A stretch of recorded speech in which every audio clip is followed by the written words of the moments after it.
Hello, Ernie Johnson with Inside the NBA. Hey, Dan, this is Kevin Harlan and Candace Park. Sometimes before these tournaments, people like to crown a champion before it's over. I am deeply honored to be able to reveal we've been asked to give our thoughts exclusively on the Dan Le Batard Show. Costume design. Everyone's just giving the award to Kate Hawley from Frankenstein. Yeah, she won her conference tournament. She won the regular season, BAFTA, all that. But I see some dangerous teams in the bracket. I'm looking at Ruth E. Carter, Sinners. Two-time Oscar winner. We're talking Black Panther 1 and 2. We're talking Deborah L. Scott. I mean, she won with Titanic, and now she's nominated for Avatar. That 1-2 connection with James Cameron is serious. I don't see a lot of problems from Malgosia Terzanska with Hamnet. I didn't really see the potential for a long, deep Sweet 16 Elite 8 run. Miyako Belize, Marty Supreme. Let's be honest, not feeling it, but I'm telling you, don't give it away to Kate Hawley and just assume that she's going to march her way on the stage and cut down the nets. Something tells me Ruthie Carter's got something up her sleeve, just something to think about. But costume design is tight, and it's a region to watch. lead actor in a movie. And I'm going with Michael B. Jordan in Sinners because he was remarkable. He was phenomenal, wasn't he? Phenomenal. He was phenomenal. Played two characters. I'm going with Ethan Hawke in Blue Moon. I thought he was great. He captured the character. Kind of like you're doing right now. You're capturing Thank the you. audience. So captivating. I am deeply honored to be able to reveal my Oscar picks exclusively on the Dan Le Batard Show. In the envelope, please. Best Picture, One Battle After Another. Best Director, Ryan Coogler. Best Actor, Michael B. Jordan. Best Actress, Jessie Buckley. In case you're not able to watch the Oscars on ABC on Sunday night, you don't need to now. That's it. That's it, Dan. That's all we got. We love you. We do. Take care. You guys would have enjoyed listening to me trying to get Wilbon and Kornheiser to do that. Crazy old people. Wilbon just yelling, I haven't seen a movie since before the pandemic. David, welcome. You're our movie expert, and Zaz is wearing a tie. We have an assortment of people coming through on an incredibly crappy red carpet back there, and Chris Cody has an assortment of Hollywood-worthy elite sounds to play for us. What do you have? What do you dance around? 2 years ago, we did just an Oscar show. I really enjoyed that. Last year, we did just a Sunday selection show. I enjoyed that less. Now we're merging the two of them, and it seems like a terrible idea. It's a great idea. And WBC. Well, there's a baseball game that I want to be at, that Jeremy wants to be at. It's down the street right here. It should be.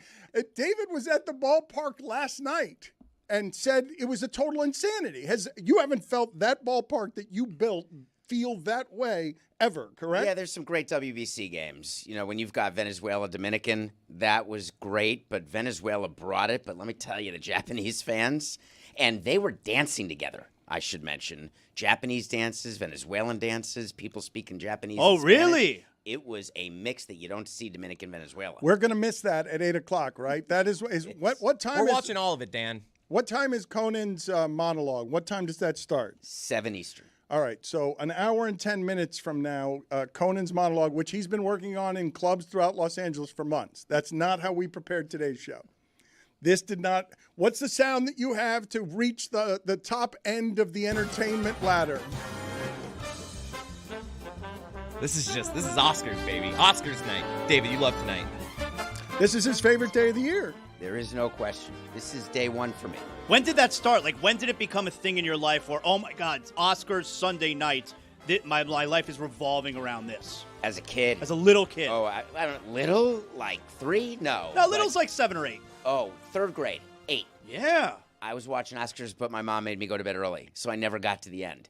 But when I got into high school, I got to watch the end. I had to go to bed early until Well, but you're a weirdo about this. You fill out your brackets. Explain this to me, because, Chris, I'm a little worried. Everyone else is getting dressed. There will be a lot more people here. Can one of them explain to me why I have a bingo card that has the, quote, Free Palestine on it? Yeah, Dano, we're playing bingo tonight with the Oscars and the selection show. And we have a bunch of stuff here. Stuff we might hear at the Oscars. I believe that will fall under the things we might hear at the Oscars category. We also have Sean Penn vaping. That's something on our bingo card. If we hear an awesome baby Even though, does Dick Vitale only, I think he only does games. I don't think that's going to happen tonight.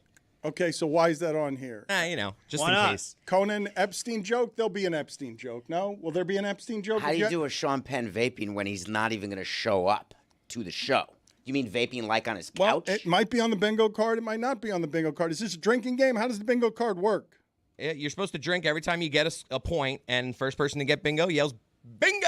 Yeah, it says 1 drink per square. So there you go. For sure, there'll be an Epstein joke, correct?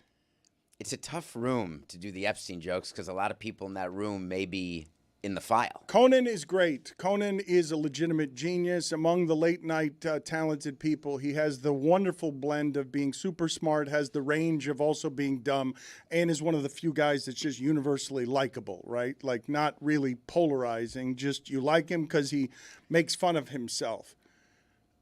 Award shows are notoriously hard to host. Who's the best ever? Billy Crystal? Who's the best ever to do it for a sustained period of time where you know they're going to be great? I think that's the one you think about. You know, you think Oscar host, who comes to mind? Billy Crystal. Bob Hope?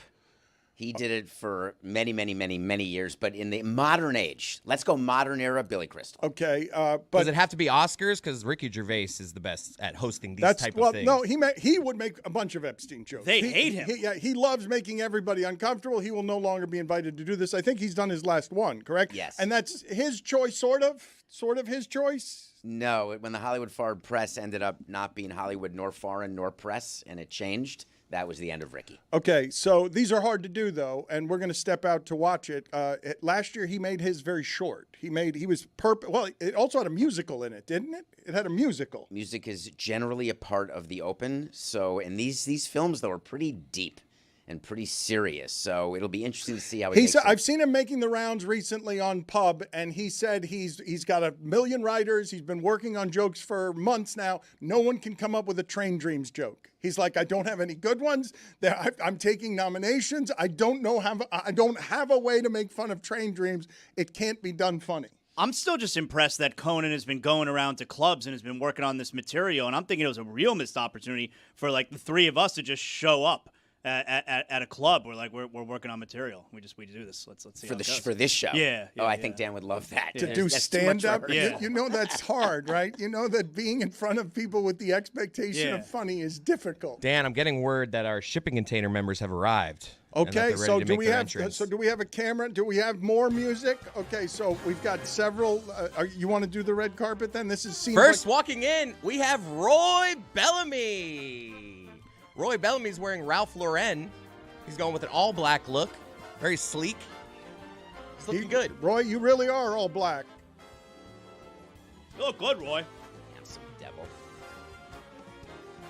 Coming up next, we have Mike Ryan. Oh, I talked to Mike about this. Mike was very uncomfortable looking through his closet. Mike is wearing Kenneth Cole. Going with a blue suit with the brown shoes. Very nice. Mike did not have a lot of confidence in fitting into that suit. We'll get it.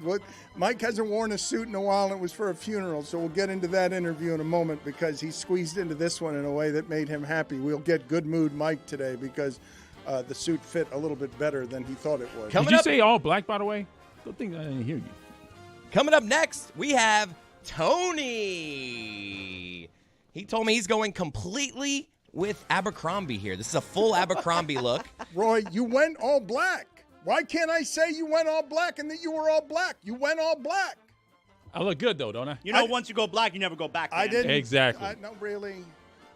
That's what you're doing? That's the theme of the night That tonight. feels cultural appropriation, Zaslow doing that. Theme of the night is black against white? I mean, that's what we're talking about. Sinners, one battle after another. Kugler, Paul Thomas I was Anderson. stunned. Next, we have Trista. She is wearing a Alexander McQueen dress. She's got some Louis B shoes. Wait a minute. Is Ollie wearing a tuxedo? I was told that Ollie had been trained to come down the red carpet and could do the red carpet in a tuxedo. And then she comes and she's holding him under her arm. Also, with Trista, we have Ollie wearing what is Ollie wearing? He's wearing a Xenia tuxedo. Ooh, Zenya's a nice store. What do you know about Xenia? David? What are you laughing listening. about? Don't worry No, about he what I doesn't know. listen. He doesn't listen. I'm supposed to announce what the dog was wearing. Right, So but I thought that the dog was coming by down the red carpet by itself. I was told it was going to be like followed his owner. I was told it was going to be like a cute little wedding thing where you wear an engagement ring. You bring a dog in to bring. That's the movies, Dan. Don't worry about that. This is And real life. last and least, we have Party Supreme. He'd rather be at the WBC game. That mustache is something. Something. There it is, ladies and gentlemen. Party Supreme. We'll be going out to him all night on the whiteboard. Do you know how mad he is that Whiteboard. he can't be at that WBC game? We all are, Dan. Can it be a blackboard? There is a blackboard. Not ours. Ours is white. Roy is all black tonight. He's wearing all black tonight. He looks great. You guys all look great. Thank you for embodying the spirit of the evening. Mike, tell me about what the wrestling of alligators it was to go into your closet and find a suit that you dared to see would fit. Well, I picked this career specifically so I don't have to wear suits. So usually if I have to fit into a suit, it's either for a funeral or a wedding. So I usually get really upset whenever any of those two things happen. And it's not because someone passed. It's because, damn, I got to see if I can fit in this suit. And how did this go? Last time you wore a suit of any kind, what was the fear level of, is this going to fit around my waist? Is this going to make me look bad because it's going to be tight in some snug places? It's been a minute since I put on a suit. I think May. So it's time to play that favorite game, go into your closet, see if you still fit in your suit. Yeah, That game sucks. You do a terrible closet thing where you've got different sizes. That's one way to take it away. Is there's small, medium, and large. in My terms weight of where tends you to work. fluctuate, so Exactly. yeah. But luckily for me, I guess I'm in like a good zone right now. This one, not great up top. Like I guess the shoulders are a little bit bigger, a little bit more massy, and baggy on the bottom. Kind of weird. I have a portion of my closet that's, I'm going to get back into those shirts one day. Not getting rid of them. They don't fit anymore, but those things. Aspirational? Yeah, someday. See, Roy, you've never had these problems, right? I think me, Zaz, you, like we all have things in our closet that are like, yeah, I wouldn't wear that because that'll make my that'll make my top half look too tight and it'll be unpleasant. I need something blousier than that. But I'll lose weight. I'll lose 15 pounds. I did have one of those good stomach bugs this afternoon. Ooh, that gets sick, lose 10? Yeah. Lose a quick like, 10? Get a little dehydrated. I'm playing hurt today. Thank you for oversharing. Trista, welcome. What happened to everything that I thought was planned with Ollie? I thought Ollie was going to come in. I thought you guys are our basketball experts. We're going to get to the basketball in a second because we're not but a few minutes from these brackets being unveiled. But thank you for being with us as one of our basketball experts. But what happened with Ollie? He wouldn't leave the red carpet, and so I had to pick him up. And then, this is a very deep V, Dan. But you told me that this would be no problem. You thought that it would be easy. Yeah, you really showed confidence in the animal being able to do what you had suggested, and then you just brought it in under your arm like a purse, Listen, like a little bag. Like, what's your bag? Who made your bag? Ollie. Louis Vuitton, Ollie. I didn't want to test whether the nipple covers were going to come into play tonight. Okay. You're wearing them too. It's early. It's early. for It's that. early in the night. Give us some time. We're going to stay extra. Adnan will be here. David and Adnan, you will be impressed by their movie knowledge. They have a love of it that is unusual, and they care about this night in a way that's unusual. Historically, we don't care much about this as a sports day. However, the University of Miami has completed the greatest turnaround that there was in the sport this year. And the University of Miami has a tournament team, so we're going to celebrate with Jay Lucas and others over the course of the evening to see where it is that Miami landed and if we're going to have games to watch that we care about in March. But before we do that, David, would you be kind enough just to give me some overall Oscars thoughts because this is your most exciting day of the year?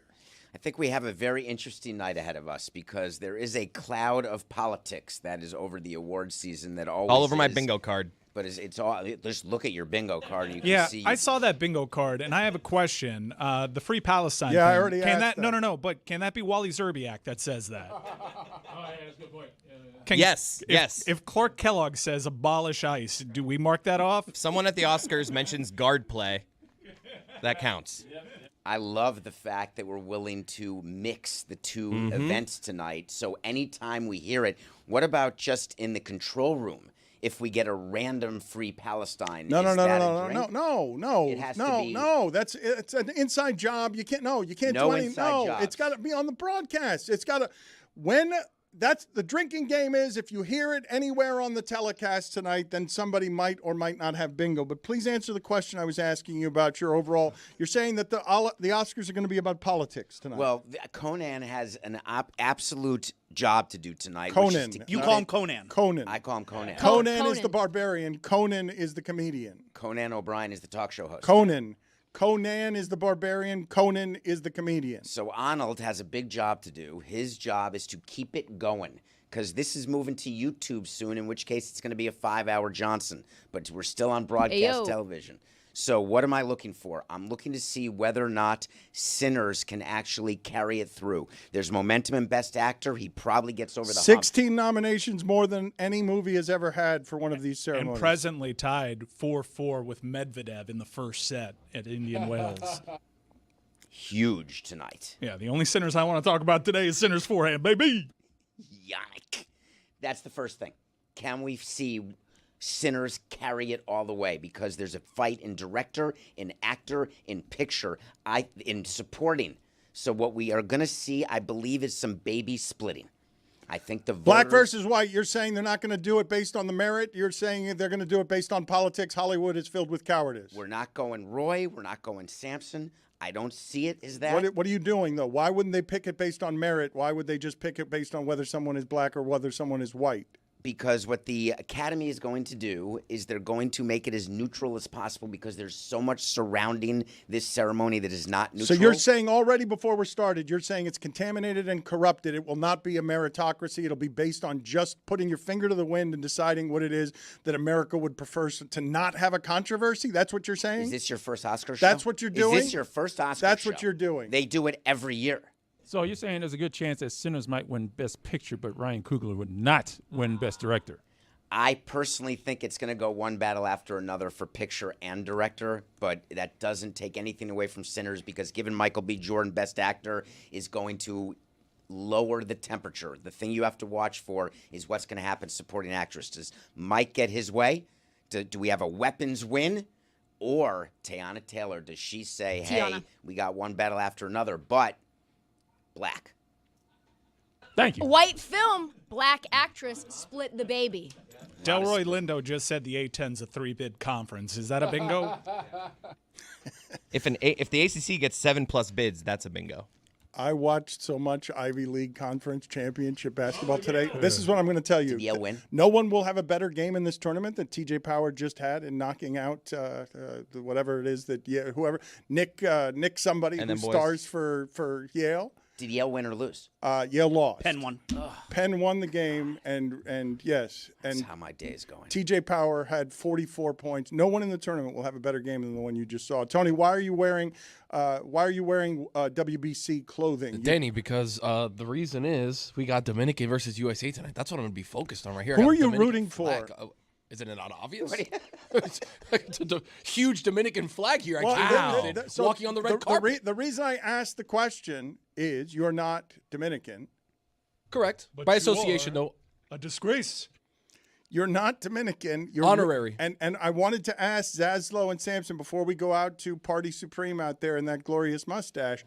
I find myself wanting the Dominican Republic to win that series. I find myself, I love how happy their people are, and I think they're good enough at baseball to beat the United States. Even the United States is favored, and I feel traitorous in feeling that way. But it's happened inside me. I can't help it. I'm against the United States, against the Dominican Republic. I can't help it. I didn't want to choose it. It chose me. Which is why I'm also wearing the flag. I mean, I followed the Dominican Republic for the last couple of games in pool play in WBC. We did an incredible video just showing the culture and the fans and the love that these people have. Of course they're more fun. They're our people. They're more our people. Hold on, Mike. Hold on a second. They're more our people than the USA is. If you want me to be honest, that's what I feel. What gives off they're more fun? Is it the constant dancing and partying and the fact that the U.S. had the dude that was part of SEAL Team 6 that killed Osama bin Laden to deliver a speech? Yeah. But where do you stand with Venezuela? Because you say you're going Dominican over U.S. I don't stand with Venezuela. So if Venezuela plays U.S., you're back to U.S. Oh, wait, whoa. You're forgetting about the party poopers, all right? Jersey plays tomorrow, my friend. That's right. Italy, where's the wine? We play tomorrow. They make it the salad tomorrow. Who made it the salad? They make it the salad. Birdie made it the salad. When we started the World Baseball Classic to do Italy, remember Mike Piazza? We said, hey, have you ever been to an Italian restaurant? Those were the rules. Like, if you've ordered fettuccine Alfredo, you could play for Team Italy. Let's go out to Party Supreme out at the red carpet. There are probably some brackets are out now. Party Supreme, let's go. Give us some information. We've been fooling around out here, and we've allowed some brackets to go by. That's right, Dan. And look, here's where we are at this point. I'm going to be the greatest to ever do it tonight as Party Supreme. There's never been a better reporter at a bracket than me. I am the greatest of all time. I'm in pursuit of excellence, and so are the actresses in Best Supporting Actress. Because ultimately, when you look at what's happening here with these 5 people right here, these 5 actresses, you have 2 actresses from Sentimental Value, and ultimately, they're not going to be the winners. Sentimental Value is not going to win this category. David brought up Tiana Taylor and Amy Madigan. We got them going head-to-head here. But don't be surprised, Dan, if Wunmi Mosaku from Sinners ultimately wins this award. Her performance was unbelievable in Sinners, and she is the dark horse. When you look at Amy Madigan and you're looking for some stats here, there have only been 9 supporting actresses ever to win that category when they were the only nomination from their movie. Let me stop you just for a second, Party Supreme. We'll get back to your bracket in a second. But I don't know why you're doing that. I'm the greatest of all time. I saw that UConn is a 2 seed. UConn got embarrassed by Patino's St. John. I did not realize this. They kept telling me this during all the broadcasts. Patino's team is the first time in the Big East's history to go back-to-back on winning the conference and then winning the tournament. It's never happened before. Patino has to go down as an all-time legendary lifetime great because he can't be killed. Just like a vampire, he cannot be killed. It is crazy. St. John's was done, man. He hates he hates Hurley, and Hurley hates him. Is he more smoke or is he more stack? What you're describing right now is the career arc for Daniil Medvedev, who was written off. And then yesterday is the first to defeat Carlos Alcaraz at Indian Wells in 2026. Duke is exceptional. I have some bracket here in front of me. Party Supreme, did you want to keep going? Keep going, but I have to get to these brackets at some point so we can give some people some information so they're not missing things and they're not going to the other broadcasts where they get better information than you're talking into a ping pong paddle. I will be getting to the college basketball brackets as well. As you can see here, Duke and Siena have already been laid out. That's a big-time matchup with Duke in that bracket. But as I was saying, Dan, Amy Madigan, she might be a favorite to win this category, but ultimately there have only been 9 Best Supporting Actress winners that were the only nominee from their film. And as we know, Weapons only has 1 nomination. It's Amy Madigan. So it would be just the 10th time ever that was happening. And so ultimately, Dan, look, losing doesn't even enter my consciousness, okay? It's ultimately about whether losing enters the consciousness of any of these actresses. Thank you, Party Supreme. We've got Louisville's playing against South Florida. Louisville is a 6 seed. South Florida is an 11 seed. We've got UCF as a 10 seed playing against UCLA. Get me some Mick Cronin so I can have people celebrate the wonders and the majesty of rude Mick Cronin. The UCLA. No, I want the whole thing. I don't want just little snippets of Mick Cronin. I want the whole Mick Cronin thing. David, give me something else Oscar-related that you're looking forward to before, as we've got 50 minutes till Conan O'Brien begins his monologue. Who gets the last in memoriam? Do you go Rob Reiner? Oh, is that a thing that the last person is supposed to be the biggest? That's it. Do you go Robert Duvall? Why can't you go Diane Keaton? It was a tough year. And Big year. The way they order it is going to be very well watched. Tough year, tier. I thought that big year for deaths. It was a big You can't year. end on Reiner. I'm going Reiner. That's too awkward, especially when the host was also at that party. They're not closing on Reiner. There's no mention there, right? It was the host's house, wasn't it? Yes, it was a party at Conan's house. That's not where the murder happened. No, I understand that, but it was the argument that happened at that house. Hold on a second. Mike brings up a good point here, and you can bet on all. There's a lot of money being wagered on the predictions market on things that will happen during the Oscars today. That is a great bet right there. I would assume They cannot end with Rob Reiner, even though in terms of stature, they should end with Rob Reiner because of the details surrounding his death and because the host of the show was also the host of the party where his son was at, behaving weirdly with an assortment of people. I think that's why they do end with him, but I don't see it on my bingo card, but you missed a great square here, which is Arnold mentioning the party in the monologue. He could not do that. No way. He's not. That would be tasteless. No way. Yeah. And there's a lot of friends of Rob Reiner in that.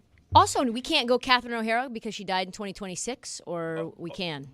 Oh, she's definitely there, but I think that she's behind Keaton. I think she's behind Rob and behind Duval even. I'm surprised that was that high on your list. You went black and white with your first suggestion to us. You went the politics of the day, and here you're going the controversy of death. How are they going to end the show? There's a lot of art being made between those two things. Well, you also may have Babs.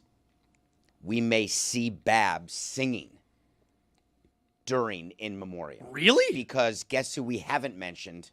Robert Redford. Wait a so minute. now what do we do? You think there's going to be a song, a surprise song by Barbra Streisand? You think that's possible? There's always a song. Sometimes it's someone playing the piano, but generally you're singing. David, it's over like these guys never watched the Oscars before. It's weird. Play for me, please, a little bit of Mick Cronin being arrogant. He's a 7 seed. Congratulations to Mick Cronin. We're going to get to hear him be condescending to reporters. What was your thought in the student section chanting Booker's name? I could give a rat's ass about the other team's student section.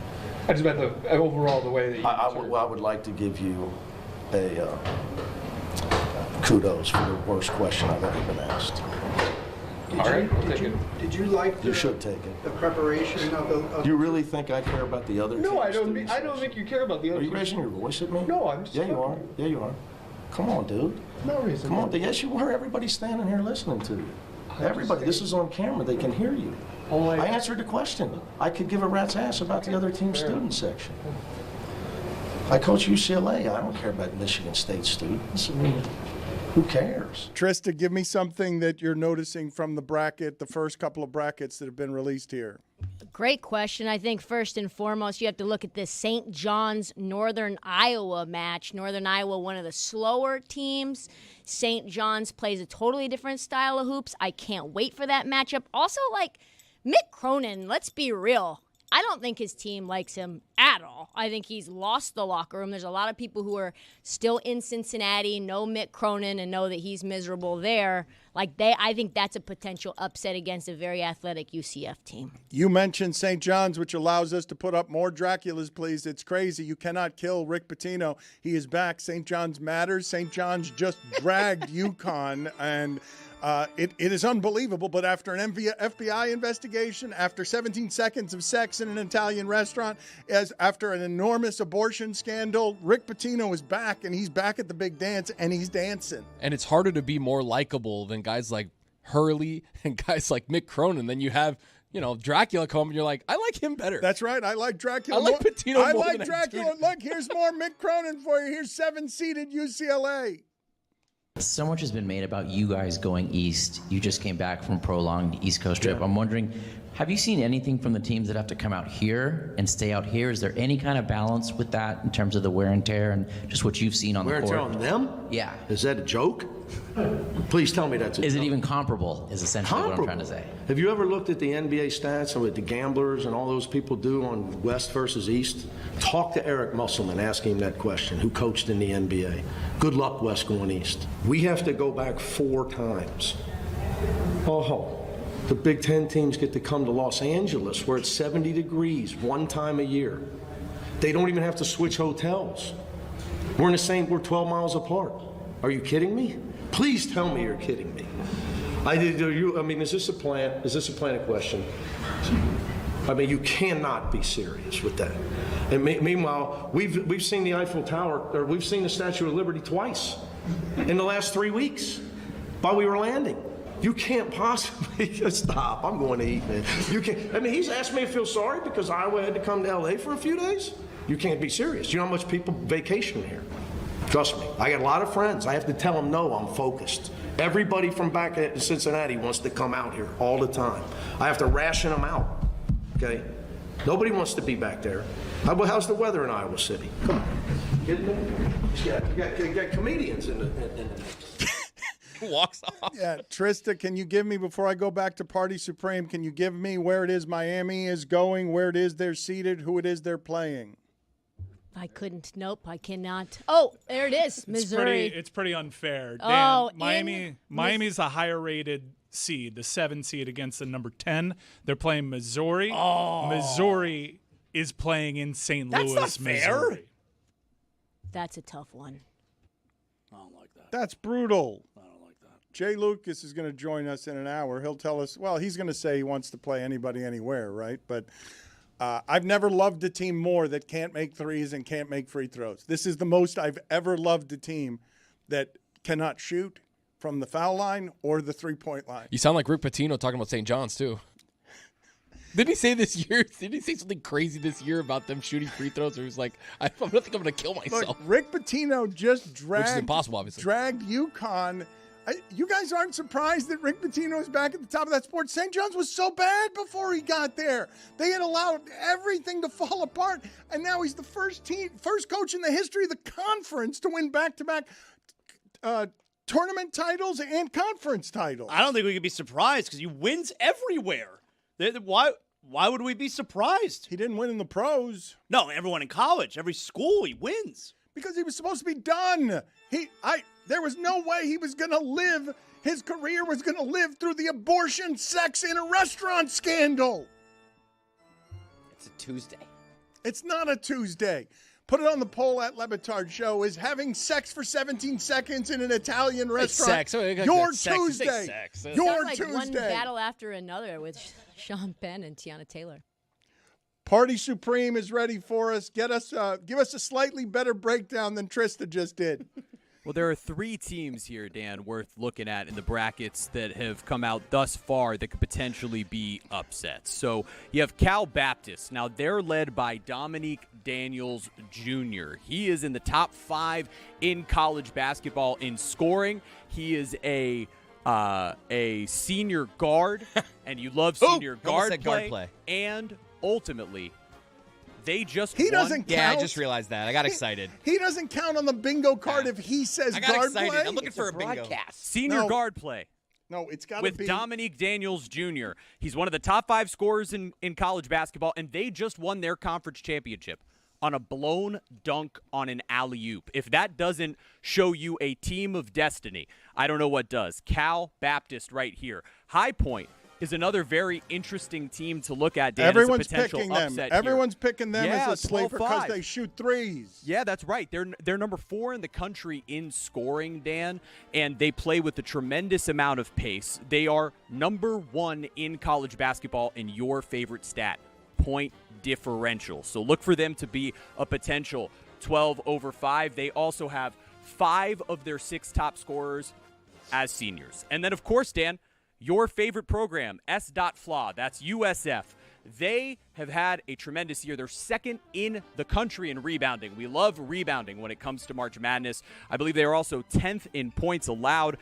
They are 12th in Ken Palm adjusted tempo. So they're a team that plays fast. They know how to rebound. They know how to defend. They know how does Louisville get a more favorable matchup in the first round than Miami? On what grounds do you give Louisville a better, easier game than the one that Miami has? I actually think the matchup is great. The problem is that it's in Missouri and that Mizzou essentially has a home game as a lower seed. But I think Miami can out-rebound them. I think that Miami's speed provides. Why would Louisville be seated higher than Miami? On what grounds? They've got a worse record, and the 2 times they played, Louisville won one of them by a point at the end or a couple of points at the end, and the other time they played, Miami beat them and has a better record than they do. Yeah, I can't answer that question. All the bracketologists had it this way. In fact, most people, like this cashes in. It's just because Louisville played Duke and Miami didn't. That's why. Miami hasn't had the opportunity. But that's why. It's strength of schedule stuff that Louisville is getting credit for getting dragged by Duke. No E in Louisville. It's just Louisville. You know I have trouble with that. What else is interesting out there, Party Supreme? Ultimately, those 3 teams are the big upsets that you're looking for here. Obviously, with Mick Cronin's boys taking on UCF, you know where I stand. But that's because, Dan, I am the greatest to ever do it. And so is the program of the UCF Knights. David, Adnan Virk is joining us now. He geeks out the same way you do on this. He wants badly to be down here talking about all the things that are happening here. Before we get him on, though, give us other things that you're looking for tonight that you're excited about, because I will keep mentioning it to the audience. It is the honest thing to say. David's favorite time of the year and day of the year is right now. We're sitting right now in the middle of it. Documentary features. I get everybody I know to watch as many of the documentary features as possible, and people feel like there's no quality there. This year is the deepest documentary feature category. It goes 4 deep, which is rare in any category. Everyone is going Perfect Neighbor, including Adnan. But if you haven't watched Mr. Nobody Against Putin, then I don't know what you're doing without chapstick. But the reality is that is the upset that I see. Mr. Nobody Against Putin, because it is timely, it is political, and it's a way to get that out, versus Cop Cam, which is what The Perfect Neighbor is. What are you talking about? Same. Exactly. Good point, Zaz.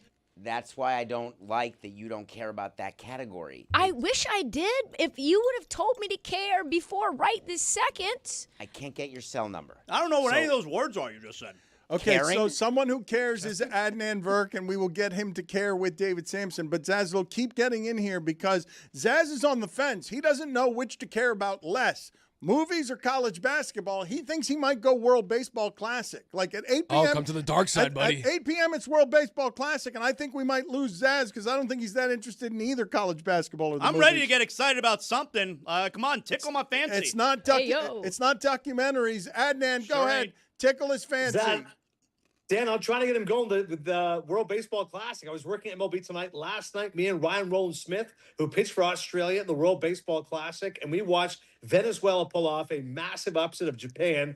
Now, some might argue it wasn't that massive. Japan went 34-9 in pool play, but they did so against teams like Chinese Taipei, ran up the scores, but I still think it was massive. The fact that Ronald Acuna Jr. went deep, as did Shohei Ohtani in the first inning, and that Willie Abreu home run, massive bat toss, Venezuela winning. You can feel the electricity. I don't blame Zaz one bit if he says, you know what, USA, Dominican Republic, I'm locking in on I just that asked you about the movies. I asked you to tickle his fancy on the movies, and you went careening off the bridge with your baseball stuff. And also, while I'm at it, stop with this crutch of always announcing who you worked with by name the night before. Nobody gives a flying fuck. Like, stop doing that.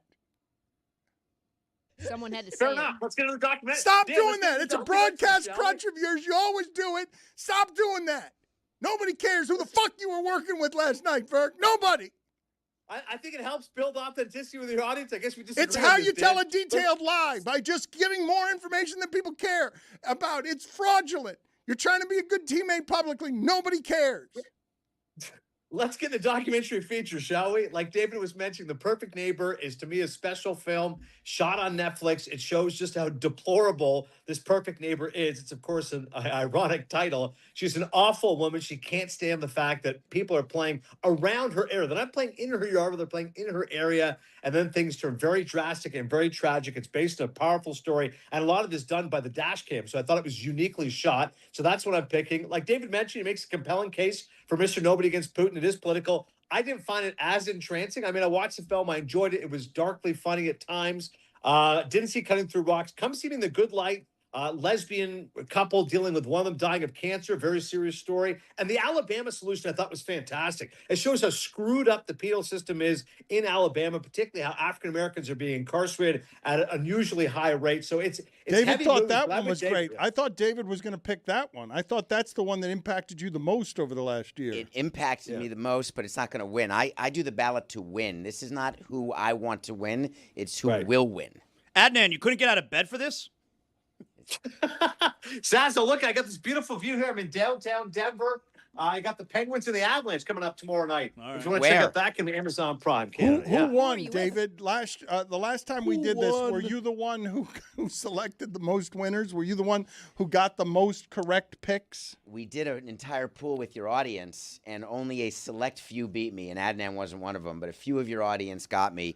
This year is a tough one because Adnan and I have one category different, and that's it. Okay, I want no, hang on. Well, one detail David's leaving out. So 2 years ago, Samson did beat me. Last year, I beat him. Le Batard, this is the grudge match. This is it. This is Rocky 3. Okay, but you only have one difference between what it is that you're selecting. What is that one difference? Documentary That's feature. documentary And feature. so that's it. That's the only difference. I've never had a year with Adnan with so few differences. So wait a minute. So you're picking. You thought the Alabama prison documentary was the best of the document. You thought it was the most impactful of the not how he documentaries. picks, though, Dan. But it's not who you picked. You because you're only picking, thinking who's going to win here. Why do you have a difference between who you guys think is going to win here? The two of you and Adnan. Well, again, like David said, it goes down to who I think should win and who I think will win. So I'm with David. I thought the Alabama Solution. Andrew Jarecki, by the way, is a great documentarian. He did Capturing the Freedmen, which is one of my favorite docs. He also completely ruined the life of Robert Durst, The Jinx, of course, the great HBO miniseries. So he's a great director. I would love to see him win this Oscar. But I thought The Perfect Neighbor, to me, was timely. It's provocative. I think it was well seen. The fact it's on Netflix. I think, I understand David's point, Mr. Nobody Against Putin is political, but I think more people have seen The Perfect Neighbor. It's got more widespread support, and I thought it was a better doc, personally. So the way it works, Adnan, now is you actually have to watch all of them in order to vote. That's a new thing that the Academy is doing, and not everyone gets screeners like you, Adnan. Some of us have to actually hustle to watch every movie in the categories, but that's how you get your vote. But, Dan, you got to remember, we're competing. It's not about what is my favorite. None of these are what is my favorite. I want Ethan Hawke to win Best Actor for Blue Agreed. Moon. That was the best performance of the year. He's not going to win, so he's not on my ballot. But why is he not going to win if that was the best? If both of you guys love film, both of you guys know what merit in film looks like, both of you guys would be qualified Oscar voters, honestly, giving it the proper care that it deserves. Genuine thank you. No, but I mean, look, they really care about the movies. They know the movies, and they research the stuff with a meticulousness that not everyone watches movies with. So if you guys say someone's performance was the best, why would it not then win? So here's the case. Here's the case for Ethan Hawke. He's 56 years of age. He's never been nominated for Best Actor before. First time ever. Widely regarded, well-respected actor, going back to Dead Poet Society. Oh, Captain, My Captain. Been nominated twice for Supporting Actor. He was nominated for Training Day of Boyhood. Nominated twice for Screenplay. The great Before Sunrise trilogy he did with Richard Linklater. But David knows as well as I do, Dan, Blue Moon was not a widely seen movie. I think it's a wonderful performance. He carries 90 minutes just talking. It's essentially an entire monologue of him and Bobby Cannavale. And it's based on Lorenz Hart, this Broadway composer. But again, we're looking at what has the most broad appeal. I think Michael B. Jordan's going to win because Sinners is a film that more people are resonating with. Blue Moon's a small independent movie. I mean, even as David says, if they have to watch it, more people are not going to watch all of Blue Moon. Everyone's seen Sinners. And Michael B. Jordan's a great young actor. He gives two great performances. I thought it should have been Chalamet as of until a month ago, until he takes this horrible swan dive and craps all over ballet and opera dancers. It should have been Timmy, but it's going to be Michael B., but I wish it was Ethan. So twins doesn't automatically get you. It's playing a disabled person. That really, if you can do that, you're a good Best Actor. Ben Stiller told us to be careful with that in Tropic Thunder. Cuba Gooding Jr. got carried away with that in Radio. Go on. Also to that point, Leonardo DiCaprio, just watch it again. What's Eating Gilbert Grape? Did not win the Oscar for that. To Dan's point, Ben Stiller warning, you can't go full, you know what. You can only go half. But let's just talk Michael B. Jordan for a second because we're back to black-white. This is a way for the Academy to honor Sinners, to get Michael B. Jordan that Oscar, and to assuage some of the tension that could exist in this ceremony. You mentioned black-white. Did you see who's hosting the April 4th edition of SNL? Jack Black. Did you see who the musical guest is? Jack White. They did it. Zaslow, you have any college basketball for us here, or are you going to get swept up in movie magic? No. I haven't heard a single Quentin Tarantino movie yet, so I'm into the tournament right now. And let me tell you something. One of the stories going into the brackets tonight, Miami of Ohio, 31-0 regular season. They lost in the MAC tournament. They didn't get in? They're in, but they're playing in the first four. They're playing SMU, 11 seed versus 11 seed. They're playing in the first four. After having one loss all season, they lost immediately in the conference tournament after completing called a play-in games out. Undefeated regular season in overtime. They beat Ohio. They got to look out for Boopy Miller. Dan, Boopy Miller, hard to kill. They're going to lose. Miami of Ohio is going to lose. They're not that good. They played the 300 toughest schedule. Didn't they just lose to UMass? UMass took them out. In the first round of the MAC. They lost to UMass. So they're in the first 4. They're playing SMU. Why would 11v11 happen in the play-in? Because then the winner is higher seeded than 12, 13, 14, 15, 16? Why wouldn't it be to be 16? If you have to play an extra game, because why wouldn't it be to be 16? Because there are a bunch of automatic bids to the small conference winners that everybody knows aren't very good. That the number of games that I've seen over the last week that go like this: 2 teams, 1 ticket. The Big South decides its champion next. You stay up for that Hawaii game? They're like emotional. The Bows. SMU and Miami of Ohio are all better than the 12, 13s, 14s, 15s, and 16s. But Hofstra's Speedy Claxton is going to join us after Jay Lucas at 7:45. Tony and Trista have a quiz that they're going to do here in about 15 minutes. But Adnan, high on your lists of interests tonight.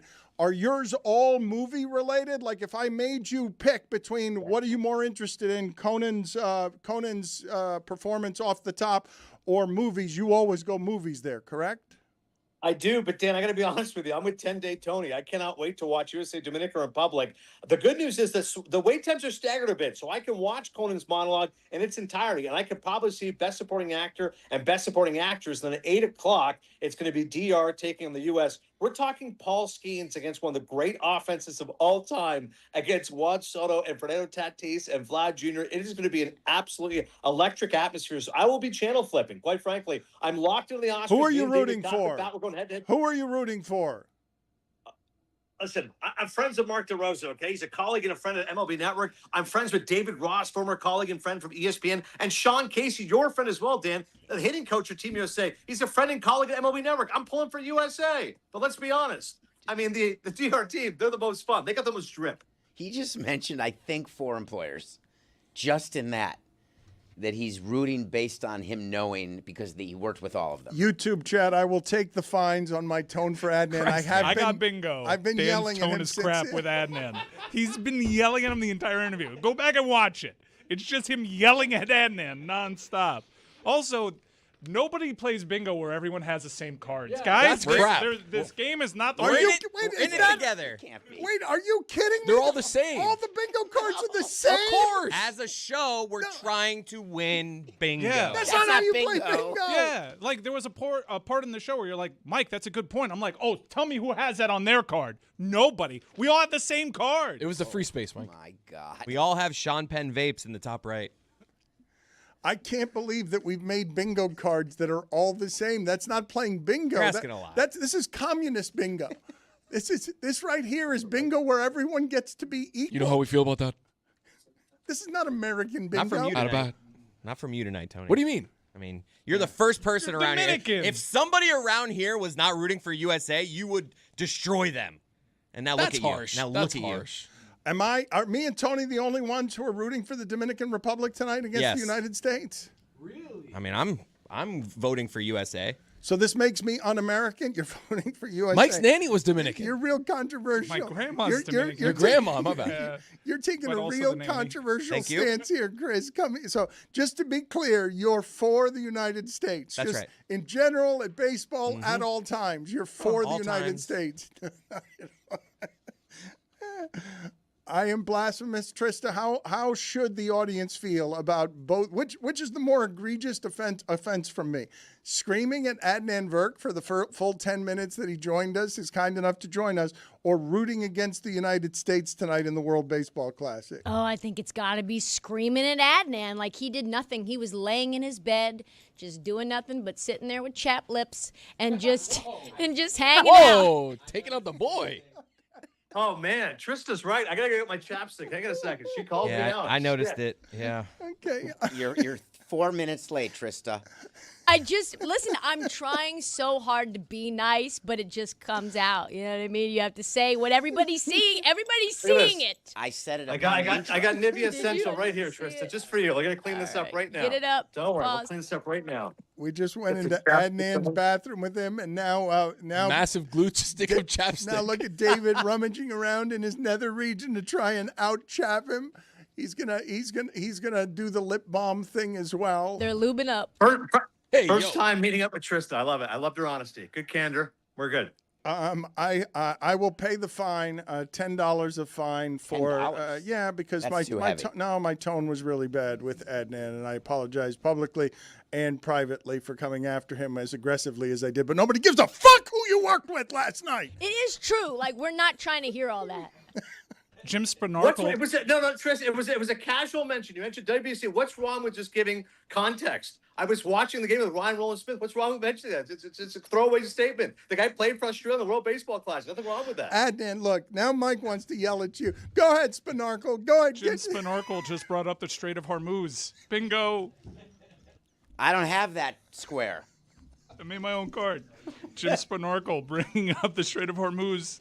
You can't play bingo alone. It's the worst bingo card ever. It really is bad. I don't know what else we have on slate, Chris, but is it any better than the bingo game that we're all playing together? No one can win bingo this way. We're all going to shout bingo at the same time. I've lost confidence in all the bits. This is not how anyone plays bingo. Tracy Wolfson loved weapons. Trace? Ethan, please do me the favor of getting me another drink. Thank you. I'd get it myself, but I have to sit here for 8 minutes amid this bingo incompetence. Like, how hard is bingo? Honestly, let's think about Robbie this. Hummel thought the secret agent was 40 minutes too long. How hard is bingo? It's a remedial universal game. The only thing you have to do is have different bingo cards. Literally, it's the only thing. It's the key. Theater of the mind, Dan. It's the key to the game. Adnan, what do you think? If you had to take a guess at a shocking thing that's going to happen this evening, and Zazzle, please get me any college basketball information I need, because we're about to take a swing into Jay Lucas, Speedy Claxton territory to break down some more college basketball. What's going to surprise us tonight? What's going to be the controversy that people are going to be talking about tomorrow? Well, ultimately, I think if Timothée Chalamet does win Best Actor, Dan, it would be shocking at this point. Again, he carried Marty Supreme. This was a $60 to $70 million A24 film, which grossed $150 million worldwide. That's massive for an independent film. And a lot of that success goes towards Timmy. He marketed this film expertly. He was everywhere on social media, etc. And he's the heartbeat of the film. However, he cost himself potentially the Oscar with his comment about ballet and opera. But if he wins, that'll be the moment. If Chalamet wins Best Actor, I cannot wait to see his speech. Already for a young man, not even 30 years of age, he's always impassioned and cocky and outspoken. So I think if Chalamet does win Best Actor, that'll be the moment of the Oscars. Yeah, but we're going to point out, though, right, Adnan, that opera sucks. Well, no matter what says, he's going to address it. Like, if he goes up, you guarantee he's going to go, hey, shout out to Pavarotti and Bocelli and the three tenors. Like, there's no way he wouldn't address the elephant in the room. So I'm, in some ways, hoping that I'm wrong on my ballot. I hope Chalamet wins and Michael B. Jordan does not. Juju, put it on the poll, please, at Le Batard Show. Is Timothée correct? Opera does indeed That's Mozgov. suck. Timothée. You did just make Timothée. I did. I made him Mozgov. Timothée. My bad. I'm trying to fuse I'm acting trying to help and you. I'm trying to basketball. help you. No, but I'm trying to bring together acting and basketball. I'm trying to do the That's thing. $10. The That's lie $10 that I worthy. just covered Yes. that up with. I believe in terms of fines, that should be You way don't bigger. decide the fine system around here, Well, you're second in already, so I feel like I'm on deck. but you don't decide the fine system out here. And Dan, the brackets are complete. Thank you, Zach. We have 68 participants. That's right. The brackets are complete. The 4 number 1 seeds are as expected: Duke, Arizona, Michigan, and the Florida Gators. Interestingly enough, in the South region, where Florida is the number 1 seed, a potential Sweet 16 matchup would be them against maybe Vanderbilt again, who just beat them down in the semifinal of the SEC Championship. Vanderbilt, of course, then lost in the SEC Championship game to Arkansas, so that's a little interesting subplot there. And yeah, you got how about Texas from the SEC? They're an 11 seed, but they are also in the first 4. They're playing NC State to play in the West region, but that is a first 4 Did game Lenardi also. get all first 4 in and out right? Did he get all of them right? Good question. Give me a moment here. So they're not the 11 seed. Who? They're not. They have to win. Yeah, but it's exactly what Dan told you. They're automatic bids. And those teams, whoever those automatic bids went to, are not as good as Texas or NC State. Dan, there's no way Wisconsin loses to High Point. I don't know what you're being fed in your ear, but I don't know. One High chance. Point does Let's mark this does down, please. threes He's just great. biased. Like High Point, everyone's picking High Point as a sleeper before they even had Wisconsin, just because they can beat anybody if they get hot from three. Wisconsin will win. That's this not the one that tournament. wins, though. The one that everyone picks He's is right about usually that. not the one that wins. Yeah. We got to be on the lookout for another 12. If everyone's saying High Point, we swerve. pivot to another 12. So tired of the plotting Big Ten conference. Michigan does some things offensively, and Illinois does some things offensively, and everyone else in there is Michigan State and cement sneakers. It is overrated. They want I found our 12, guys. It's McNeese State. It does look, by the way, like the one thing I could see Lenardi got wrong, in his last 4 he nailed Miami of Ohio, SMU, and Texas. But believe it or not, he had Missouri, who Miami's facing as a 10 seed, in the last 4 So they actually got straight in. Lenardi did not have them. So the Lenardi Canes has a good system. Yeah. What were you disgusted by there, David? That I dropped my lime on the floor and still squeezed it into my drink? He dropped his lime on the floor. He picked it up off the floor and then squoze it in drink 2. Got to eat a peck of dirt. Why? That's what Nana Doogie said. You've got 30 people here who will give you another lime. Is it tequila? Yes. Then that's fair.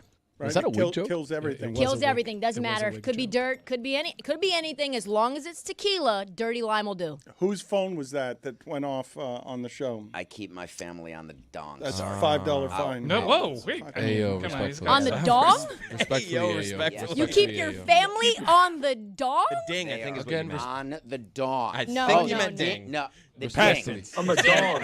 Respectfully. Definitely That's what I not was dong. finding Dongs it and for. dings. Your Dong family is a ding. We don't want our Definitely families on dong. dongs. Past tense. $5 crazy for thing. calling a ding a dong. When you said that, it sounded all right to you? I have them on the dong. Yes. Respectfully, ayo. No. Well, because that's how I view my texts. But the answer, As Dan, is dongs? that there's bypass for No, I just understand, immediate but family. so- So, but it's they a- will dong. You have all dong night. bypass? So- Whose phone just dong? Still go with gotta, dong, huh? You got to use ding. If you guys saw what happened there is that David Sampson's phone went off and he was fined $5 for a phone going off. And then he came back and he was given carte blanche by everybody. No, it's okay. David's got family stuff going on. And then the fine was rescinded. But when you called your family on the dong, you then got fined $5 for saying your family was on the dong instead of the ding. Nobody makes that mistake. That's a mistake nobody in the world makes. You're Not the in these only one. times. Nobody in these times calls a ding a dong. A dong is a dong. A ding is not a dong. A ding is a ding. Ding dong. No, But separately, He kind of got it. He kind of got us there. no, $5. It's a $5 fine. Adnan, we're going to come back with you, and we're going to have you all night to do some of the Oscar stuff. We're also going to go to a quiz Still here here. in a minute between Trista and Tony. But what do you have, Adnan, before we go to the break and the quiz that Tony and Trista are about to do? I just want to mention, because 10-Day Tony in the past, he was a little bit confused about a Hamnet. Now, Jessie Buckley is going to win Best Actress. I would challenge, David said earlier, and I love Ethan Hawke, he said it's the performance of the year. I think Jessie Buckley in Hamnet gave the performance of the year. Tony, are you aware now what this means? Hamnet, not Hamlet. Are we good with this? I'm locked in, baby. Let's go. Dominican Republic. Perdomo's batting ninth. Oh, What my a lineup. God. What a lineup. He's going to be watching the World Baseball Classic instead of the Oscars. I'm watching BP right now. Party Supreme, before we get to Tristan and Tony, give us an update. Party Supreme, did you just do a wardrobe change? Yeah, that's right, because I'm the greatest to ever do it. Why wouldn't I do a wardrobe change when I could give you the greatest fits that anyone has ever gotten off? And so, ultimately, you guys were besmirching the name of Timothée Chalamet Mozgov, and ultimately it's because he's going up against Michael B. Jordan. But Ethan Hawke, I've got him down here. Michael B. Jordan and Timothée Chalamet are right up here. Ethan Hawke, not going to win this. Sorry, David. Sorry, Adnan. Not the best performance of the year. You know why? I'm the greatest performance of the year, because I'm the greatest to ever do it. You could see some split action of Leonardo DiCaprio and Wagner Moura, because over the history of the Oscars, normally the SAG Awards used to lead to who the greatest actor was, who was going to win Best Actor. But the last three of the last 6 years, the SAG Awards, the Actor Awards, have gotten Best Actor and Best Actress wrong. So, Michael B. Jordan ultimately winning at the SAG Awards, is that actually good for him? Timothée Chalamet, right here with the performance of a lifetime as Marty Supreme, the greatest to ever do it. And he had Gwyneth Paltrow on the dong. There it is. Excellent punctuation with the dong instead of the ding. David, I'll take those $5 from you. Tristan and Tony are going to carry you for a little bit here. We're going to get to Jay Lucas. We got Damashek, Back in My Dave. Dave Damashek has done a Back in My Dave. He's around the corner as well. Jay Lucas is going to be in about 15 minutes. Jay Billis is going to be around here. As I mentioned, Speedy Claxton is going to join us. I want to say, and much, much more, but if there were actually much, much more, I'd tell you who that was if they were exciting. Like if Denzel Washington was going to be on the show, I wouldn't say, and much, much more. I would say, Denzel's going to be on with us. Instead, I just said Speedy Claxton. It's a pretty precipitous drop from Denzel to Speedy Claxton to much, much more. It's not terrible. And you got Jay Lucas. Jay Lucas is It's good. a 7 seed. Jay Lucas is good, but Speedy Claxton is not Denzel Washington. But there is much, much more. Do you know the quiz that Tony and Trista are doing? Do either of you know what this is? Is it going to be a more successful venture than the bingo card? It's not bingo yet. You can't yell Dan bingo. ripping the bits should have been on the bingo card. Can't believe that's not on here. But I'm only ripping the bit because we're the only show in America that can play bingo incorrectly. We're trying to play as one. I feel terribly backing Dan on this because you all work so hard. This is outrageous. It can't be a drinking game as a feature of the bingo card, and we're not playing bingo. No, I mean, it's a wrong way to play bingo, but it's the right way to play bingo for one of these. It's worse than a 5:44:30 comms check. Oh, David, did you see how mad? You guys would have found interesting sort of the underbelly of David. We started 1 minute and 24 seconds late, and each of those seconds, David suffered. I couldn't second. tell, though, because you were telling me that David is angry, like he's agitated, but he puts on a good face. Like you made it seem like it was funny, but I guess under the funny, you're annoyed. Seething. Well, I have diarrhea. I really stomach it all. You too. You and Mike Ryan. Adnan, we'll talk to you in a little bit. We'll check back in with you in a little bit. Take a break there. We'll come back to you in a half hour. We're going to go watch, David and I are going to go watch Conan O'Brien here do his monologue, and Trista and Tony are going to take you through a quiz here. How is Ollie doing? Ollie is, that tuxedo is tremendous on Ollie, but Ollie is a failure so far. There has been no greater disappointment on the show so far than Ollie promising to walk down the aisle of the red carpet and doing so not at all, being carried by Trista under her arm. Giant failure. Trista, Tony, take it away. Okay, Tony, this is a game. Mic is on. This is a game, Tony, called Stump the Tony. Okay. Are you ready? College basketball head coach or Oscar-nominated film editor? Okay. Are you ready? So hold on. Do that one more time. So college basketball head coach or Oscar-nominated film editor. Correct. So I'm looking for the Mike Fuentes or the Ethan Badowski of the Oscars? Yes. Oh, boy. Okay. Are you feeling prepared for this? Yeah, why not? Okay. Stephen Marioni, head coach or Oscar-nominated film editor? Wow, that's a great question. Steve Marioni. Of course, he did a great job on The Secret Agent, editing The Secret Agent, the Oscar-nominated film, Secret Agent. I feel like if I say it more, it'll be true. It is an editor. Okay. But it is for F1. I feel we've got to deduct you points for this. Deduct me points? I feel like I nailed that. Is that him? That's him right there. Okay. All right. I feel like that's a win for me.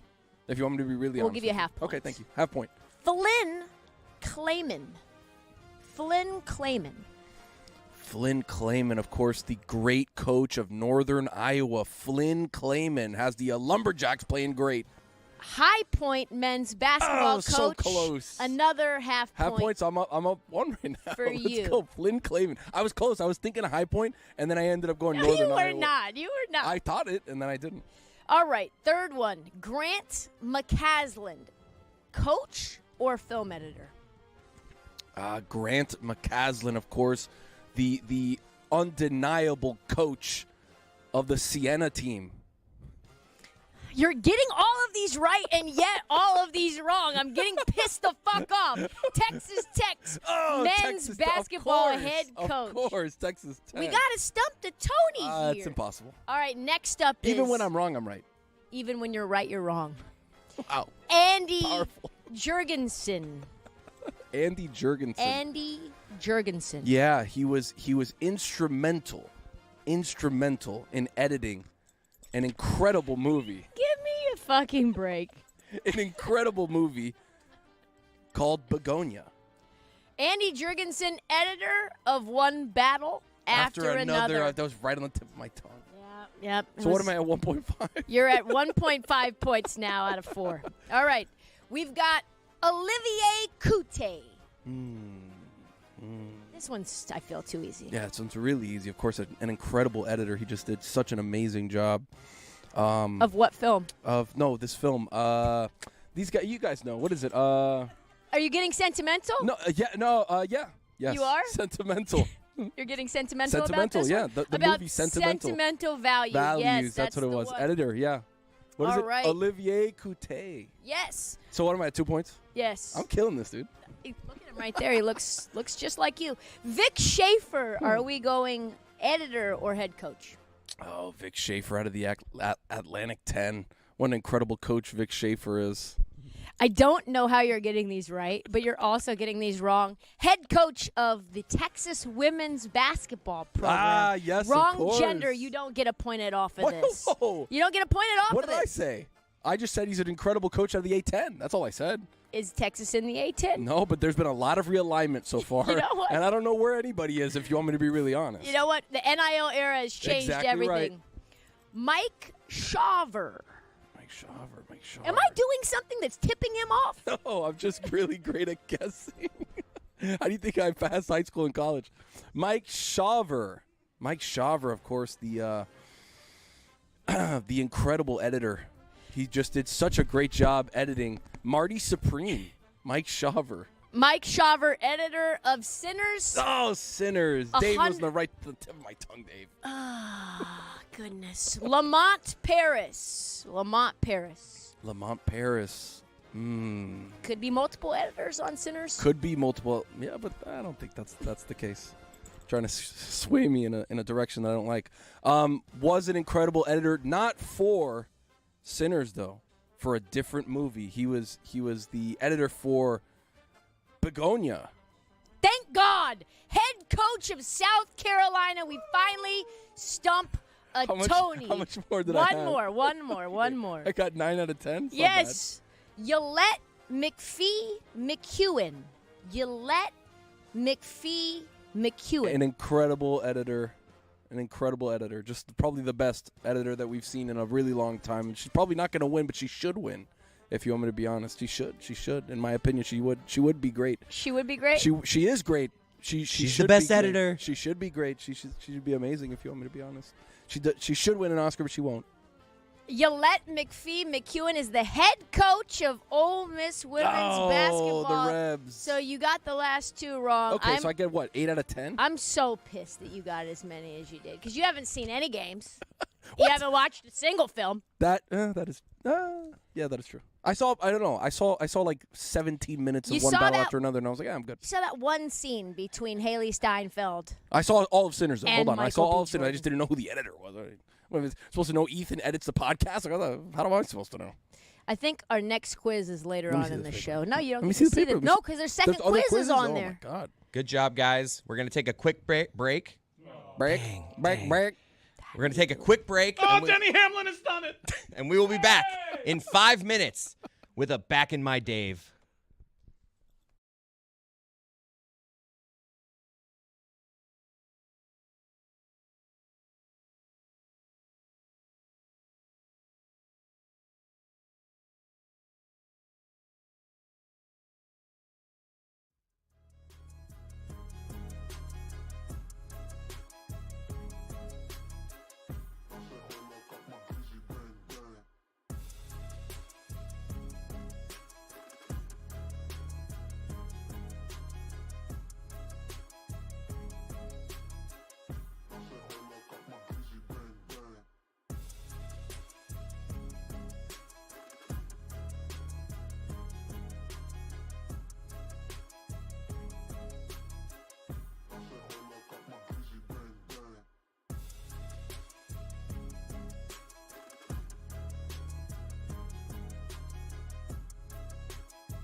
Okay, our brackets are set. We have our field of 68 teams.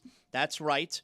But the Oscars are officially getting underway now. That's right. Right, David? Conan O'Brien, he is starting his monologue right now. We have the opening montage happening. Opening montage. While you're screwing around with brackets, all right. We're looking at Amy Madigan right now. All right, everybody calm down. All right, so you know what? We're going to let you go. Why don't you go? You could listen to Conan. We want you and Dan to be able to hear the monologue and then be able to give us like an update on how he did. Everybody talks about how the host did with the monologue. So why don't you go do that, and we're going to bring aboard Dave Damashek. Hello, Dave. How are you?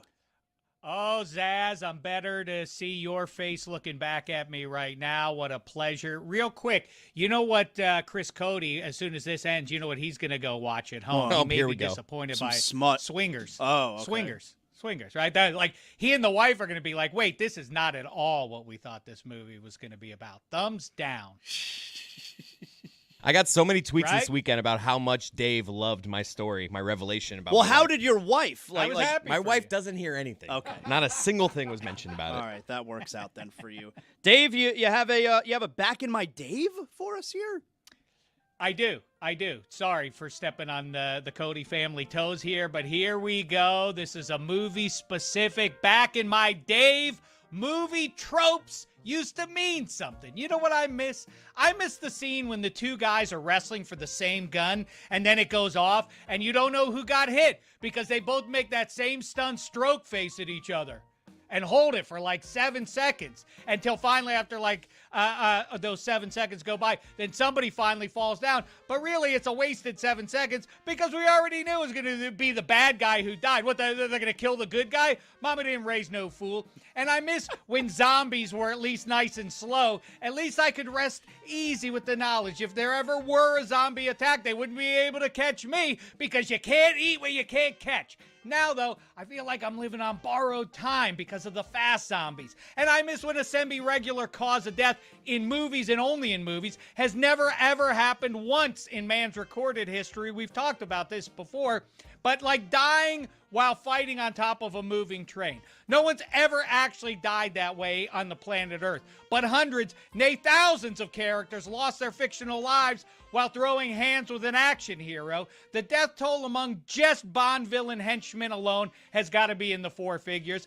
And I miss how the bad guys in a high-speed chase were just good enough shots. They could always hit the back windshield, but just inaccurate enough to never actually hit anybody in the car. That's some seriously bad luck. And I miss when anyone would die in a movie, it'd always be with their eyes open. And I don't mean just like a little bit, but their eyes would, when people would die, their eyes would be all the way open. But then someone would come along and they would take their index finger and their thumb and they would close the eyelids on the dead person. But then movies being informed by older movies, they were like too much with the like specific digits using it, and then it just became like a whole hand, and they just like rub the hand, and then magically the eyes would be dead, would be closed, and then they were just like, you know what, this whole thing is taking too much time. Let's just throw a sheet over them and move on.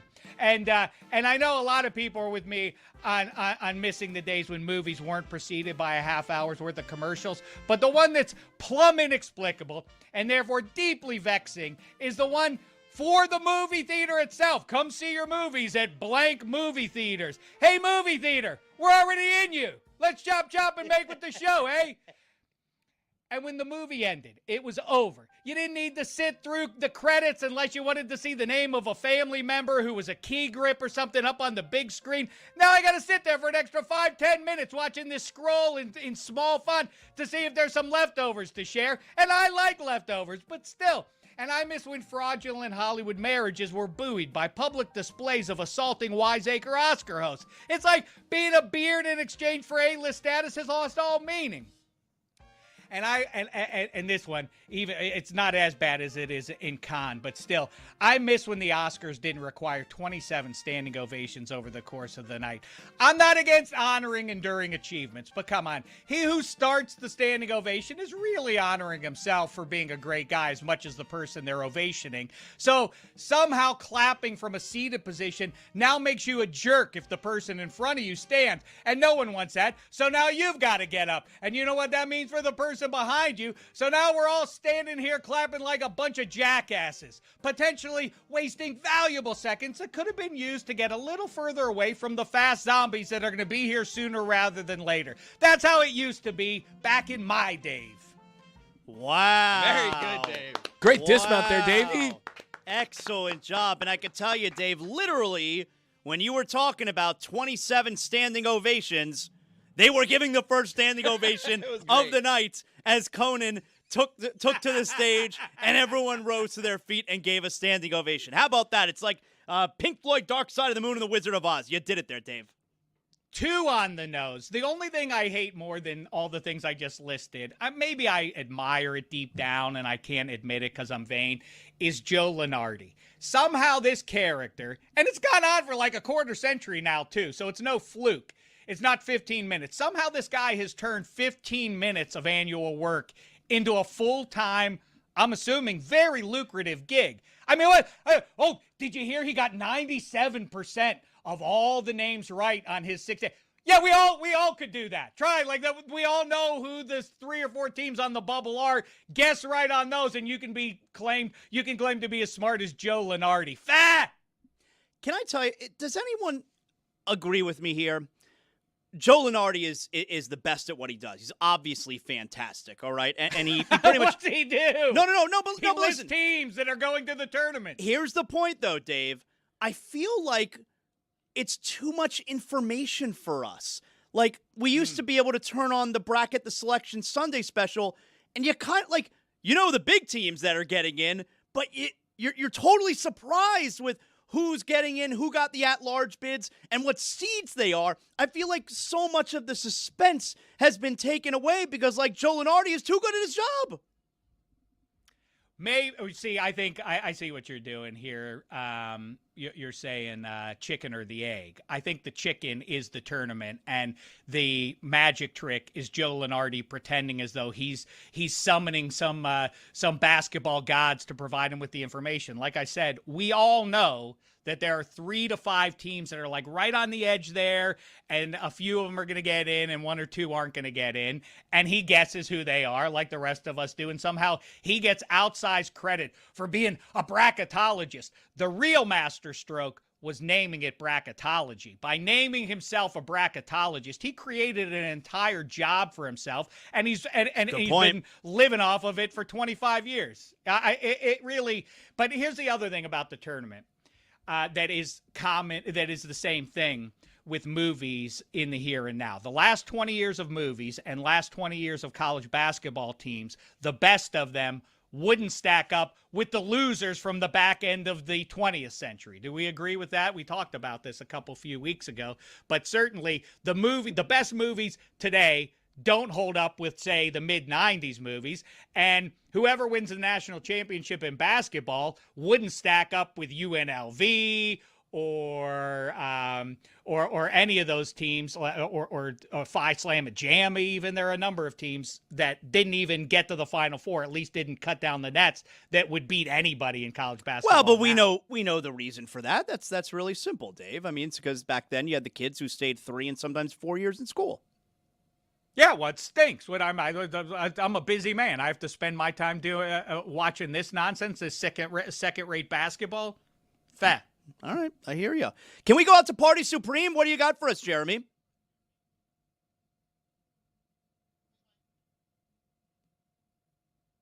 We'll go back to him in a second. All right, Party Supreme will figure out his microphone / paddle. You got the microphone is on now. There you go. The microphone is on. Beautiful. But look, things are really starting to unfold. We have a mishmash between the Oscars and college basketball. We've got all sorts of things going on. I mean, here's the obvious. It's Kumail Nanjiani, and what he's wearing here, he's St. John's for that jaw he has right there. But we're looking at all the different categories. Best actor right here, as I talked about. Best supporting actress. When you're looking at best supporting actor, the leading favorite here is Sean Penn. Sean Penn is the go-to option from one battle after another. Many people looking at Delroy Lindo, hoping that he's the ultimate winner, but if I had to imagine what's going on, it's Sean Penn. Why? Because he's an inspiration for me, one of the greats to ever do this thing, carrying himself with a swagger that is unmatched outside of the great Marty Supreme. And when you're looking at best lead actor, Kate Hudson, nah. Emma Stone, nah. I don't know how to pronounce her name. Jessie Buckley and Rose Byrne. That's where you're looking. Those are the two favorites. Now, I love Rose Byrne. Rose Byrne, if I had legs, I'd kick you, is the name of her movie. But I'm kicking her to the curb because Jessie Buckley from Hamnet is going to be your likely winner here. And Number one lock. That's your the number most one lock? prohibitive favorite there is, right? There's no way anybody wins besides her. Rose Byrne has had a nice little run here in some of the other award shows. It's possible. She's the only other option, but Jessie Buckley is the heavy favorite. The two categories that are up for debate, obviously, as we mentioned, Best Actor between Michael B. Jordan and Timothée Chalamet, and then you have Tiana Taylor, Amy Madigan, and Wunmi Musaku. Don't sleep on her. There's a chance she could win, and for the same reasons. Wagner Moura and Leonardo DiCaprio have a chance to win Best Actor, and the reason is with Timothée Chalamet's shine going down, which I thought was impossible because he's the greatest to ever do it. He told you himself. And Michael B. Jordan winning the Actor Award. It's actually a wide open race because 9 out of the last 10 years, the BAFTA winner for Best Actor, that was who won. The BAFTA winner is not nominated for the Oscar this year. So it's a wide open race, and because of choice voting, you could end up seeing Timothée Chalamet and Michael B. Jordan not end up with the win. Many people think Leonardo DiCaprio was second at the Actor Awards. He may end up coming down with his second Oscar. And when we move over to everything happening with college basketball, and you take a look at the new teams we've got, ripe for a run, it's St. Louis. Why? The man with the goggles, Robbie Avila, Kareem Abdul-Jabbar. He's still Larry playing? Nerd. He is back, and he is with St. Louis as a 9 seed in the Midwest. And over in the South, look, I'm not trying to cause a stir with you, Zaslow, Mr. Santa Fe, but Vandy, they have a player named Chandler Bing. Could they be a better pick? Is that true? Do they really have a player named Chandler Bing? They have a player named Chandler Bing, and he's never watched Friends. Wow, that's weird. Dave, What? Whoa! Has never watched Friends? That's the craziest thing I've heard. That's the number one thing in his There's bio. a guy named Chandler Bing, and when asked, "Have you watched your namesake perform?" No. That's insane. Could that be any crazy? Now I'm against them. Now. I think, by the way, it's Michael B. Jordan. Although Marty Supreme, I don't understand the voting, the schedule of voting. I would assume that most people had already cast their ballots, right? Before Chalamet offended everybody with an opinion. Dave, I want to make sure I ask you, have you noticed what seed Indiana is in the tournament? I missed it, but listen, we don't need to worry about that, do we? We're a football school. Okay. We're waiting for September to roll around. Back in my Dave, ladies and gentlemen. It was so He's good. Dave Damashek. Thank you. Football America on weekends. We got to get him out of the way for the star of the hour. A really unexpected season. Maybe he expected it, but I can't imagine that he did expect to turn around a program that had the single best turnaround of any in the country. They went from 7-24 to 24-7. Jay Lucas is with us, comes from basketball royalty, always spots talent. Did you know, Mike, that his mother discovered Kobe Bryant? Are you aware of this? Jay, welcome to the program. For those who don't know the story, tell them the story that your mother is actually the genius in the family. Oh man, this is but you have made my mom's life because I know somehow she's going to see this and watch this. So my dad was coaching the Sixers, and my sister ended up going to Lower Merion, and she was the team manager, and so she kept talking about this kid, Kobe Bryant, Kobe Bryant, Kobe Bryant. So my mom ended up going to the game and seeing him and bringing to my dad. And if you know my dad, he's number one pick in the draft, so he thinks nobody's better than him in anything. And so my mom was like, John, I saw somebody better than you when you were in high school. And so he lost his mind, and so he ended up going to the game. And then that was kind of how the lore of Kobe Bryant started in our house and throughout our little family fabric. So how mad is your mom that Bam scored 83? pissed, pissed, pissed. But it's just impressive for Bam to score 83. I'm not taking anything away from that. It's hard. It's hard, no matter how you get it.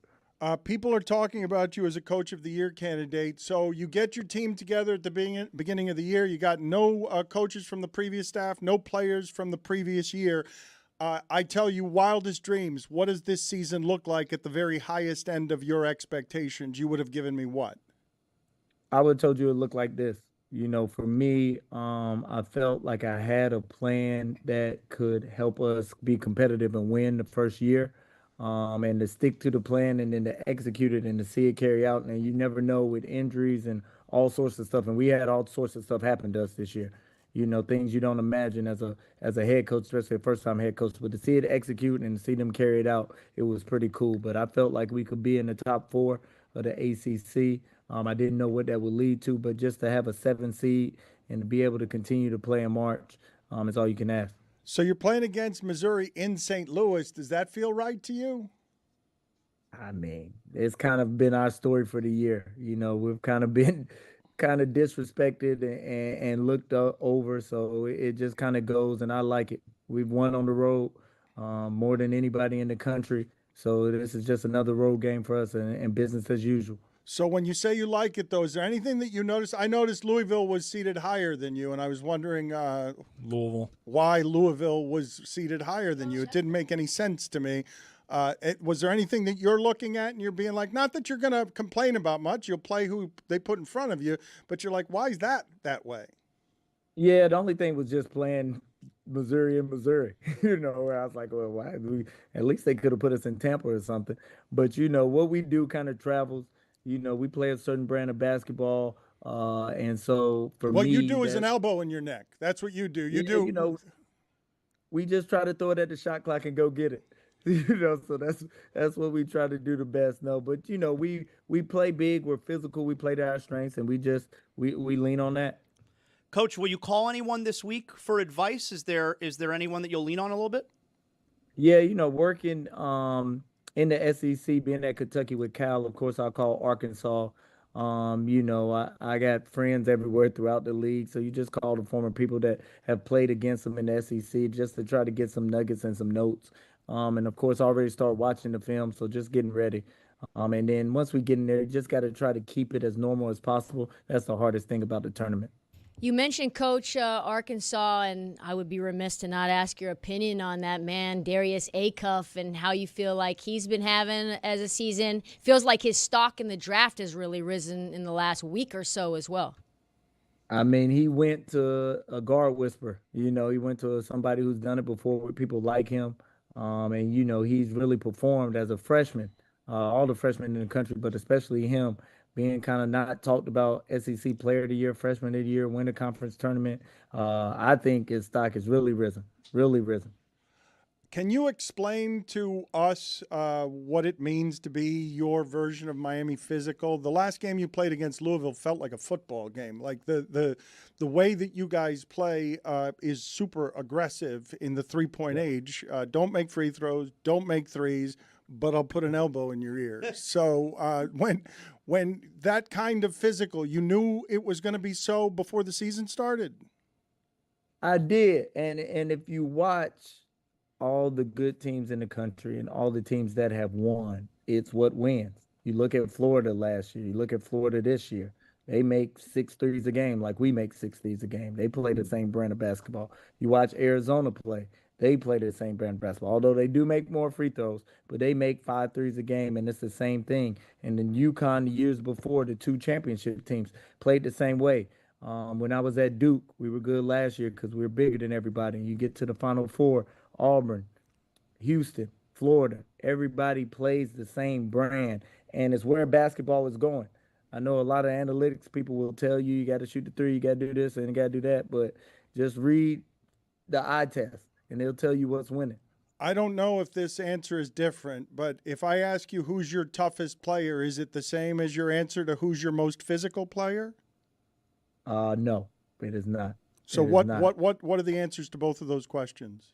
So to me, our toughest player, I would say is Ernest Uday. is our toughest player. Playing through injuries, being 6'11" and playing 37 minutes, which you never see anymore, and rebounding and blocking shots. Now, our most physical player, I would say is Sheldon Henderson. And he's a freshman who's 6'6", 240. My ass, that's a freshman. I'm not. No, that's not a freshman. That's no. That is not. That's not. We all learned together that he was is Eric nonsense. Dickerson's nephew. That is nonsense. Yes. This man's out Yes. here lying. That is not a freshman. Yes. That's not. I was a freshman. Freshmen didn't look like that when I was a freshman. Yes, well, it's funny now because now you end up playing against 24-year-old freshman Europeans that look like Ivan Drago. So we're just trying to fit in with everybody else. What did surprise you about this season? The thing that surprised me is just how quick we were able to come together and be a team, and how we grew throughout the year. I think that was the thing that was most surprising. You never know with 13 new players, first-time head coach, new staff, new everything. You always hope, but you never know. And just us gelling and meshing and coming together, I think was the biggest thing that surprised me this year. Did you recruit Cooper Flagg? I did. That was you personally? Like that was something that you were doing personally? Where does he rank in terms of the most aggressive pursuits that you have had? I would say as aggressive, I would say he was second. And of course, being at Duke always helps, but also having another head coach who recruited John Shire helps as well. I was the point person on it, but the hardest, and it's kind of like I don't know what the best word was. It was the Boozer twins was the hardest recruitment. Oh my God, you were so close. Like How close were you? You guys were really close there. Really close there, correct? Well, I recruited them to Duke, and yeah. Okay, yeah. Well, because I thought they were coming to Miami. I thought, even though he's named after Cameron Indoor, I thought they were coming to Miami from everything it is that I was hearing. Did you? No, they were always going to Duke. Can you tell us from this season, what do you regard as the greatest challenge you've had to overcome? Is it just some of the injuries, or is there something else? Oh, it's a lot. I think one, it starts whenever you have a young man and somebody who was like the personality of the team get hit with cancer. Is tough, and having to tell the team and have him to sit in front of the team and explain to them what's going on with him. That was one of the hardest things, and I've had to go through it twice. I had a kid at Texas, Andrew Jones, who had leukemia. So that was hard, and the next hardest part was not having any staff that I worked with before. So I ended up having to coach the players, coach the staff, coach the administration on everything. So those two things made it kind of were the toughest things in dealing with this year. Can you explain in a little more detail the practical difficulties of coaching a staff on how to work for you specifically? Man, because you have so much in your head and you use this terminology that you've used your whole life, and you say it to them and they look at you like you have four eyes.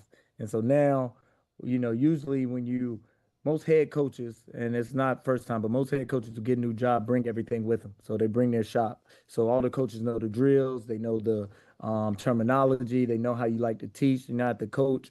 So some of the stuff that I did as an assistant coach, I had to continue to do as a head coach because no one knew. And so laying the foundation in the program with new people, it kind of stretches you thin when now you have all this other stuff on your plate that you're worrying about as well. Now it can be told, right, because it's a success story, but take us back to the beginning when you looked around and said, what have I got myself into here? Like, it's got to be a little overwhelming, right? There are a lot of things you don't know at the beginning.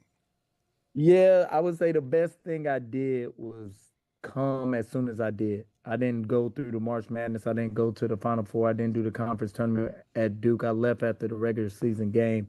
And if I didn't do that, I would have put us back. And we wouldn't be able to be here, and I wouldn't be talking to you today if that was the case. And so starting from the ground floor, and what was most appealing about the job is it had good bones. Coach L left a great foundation, but it also needed kind of to be brought into what this new era of college athletics is. And so them having the belief in me and giving me the freedom to kind of create this program and start this program in my vision in year one to get it started was the most impressive thing, just as an administration, giving the confidence into a first-time head coach, someone who's 37 years old, and believing in the plan and believing in the vision. What caught you off guard? What surprised you? You couldn't have been ready for everything. Great question. I think what caught me off guard is just how much more stuff comes across your desk and how much more stuff you have to deal with. And then working with people, like I said, who've never done anything with you before. So it goes all the way down to gear, how you want the gear to look, how you want to travel, how we should travel, offices, remodeling. So all this stuff is new in here, and redoing it and getting it rebrand and refreshed. So it went all the way down to the studs and then starting to build it up. Now we're nowhere near where we need to be, but this year was a good foundation and a good springboard to where we got to get to. How much you sleep? Now, 3 hours, 4 hours. How many hours a day are you thinking about work? The other 20 hours. So you're a crazy person, right? You're crazy. You have to be a little imbalanced, obsessive, compulsive to be great at anything, right? You have to. Now I have to find a balance because I still have young kids. So I still have to go home and be dad. And when I see them, I have to turn it off. But it's hard to turn off, especially when you've waited to do something your whole life and it's something you felt like you were made to do. And so you just want to give it your all. And that's kind of where I am right now. Coach, the Oscars are going on right now. What do you think's going to win Best Picture? I haven't. Be honest with you, I'm a big movie guy. I haven't really got into it. I don't even know what's up. Have you seen Weapons? No, haven't seen Weapons. I've seen Sinners. Is that? I think it's Sinners. Yeah, that's up. That's got 16 nominations. Yes. Yeah, I've seen that one. So I'm gonna go with that. All right, a good selection. Jay, congratulations on the success. It's been wonderful to watch the fruits of your work, sir. Thank you. I appreciate it. Thanks for having me on. Thank you for being on. David, you were very happy while he was talking. There was an Oscar award category that was awarded, and I suspect you were celebrating just being right there. You were just happy to be right. You were swimming in your own narcissism there. That's not narcissistic to want to be right, because otherwise this entire room would simply be full of narcissists. Yeah, and it is. And it is. Mike, you furrowing your I'm eyebrows. not sure why the camera cut to me. What do you mean? Because your suit fits well. Amy Madigan is an Oscar winner. Weapons is an Oscar-winning movie. Amy Madigan's husband, Ed Harris, is now married to an Oscar winner, which is really cool. Number two, Conan's whole opening bit was Amy Madigan in Weapons. That was literally his opening. What did you think? We saw the monologue. I did not laugh. I was watching. They did make an Epstein joke. It's on the. No, they did not. Yeah, it was. Yes. No, that was a Trump joke. It's a pedophile joke. Well, it's a pedophile. Ooh. Pedophile. Was there an Epstein joke?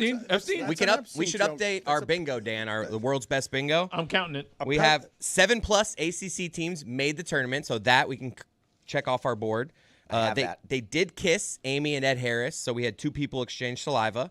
Leo brought a model, not a mom, so we can mark off model. So that's 3, I believe, plus our free space that we can. But Conan had the joke that the UK arrests its pedophiles. That's an Epstein joke, is it not? No, that's a Trump joke. But I think it's judges. I'm counting that. Not judges. I think that's a Trump joke.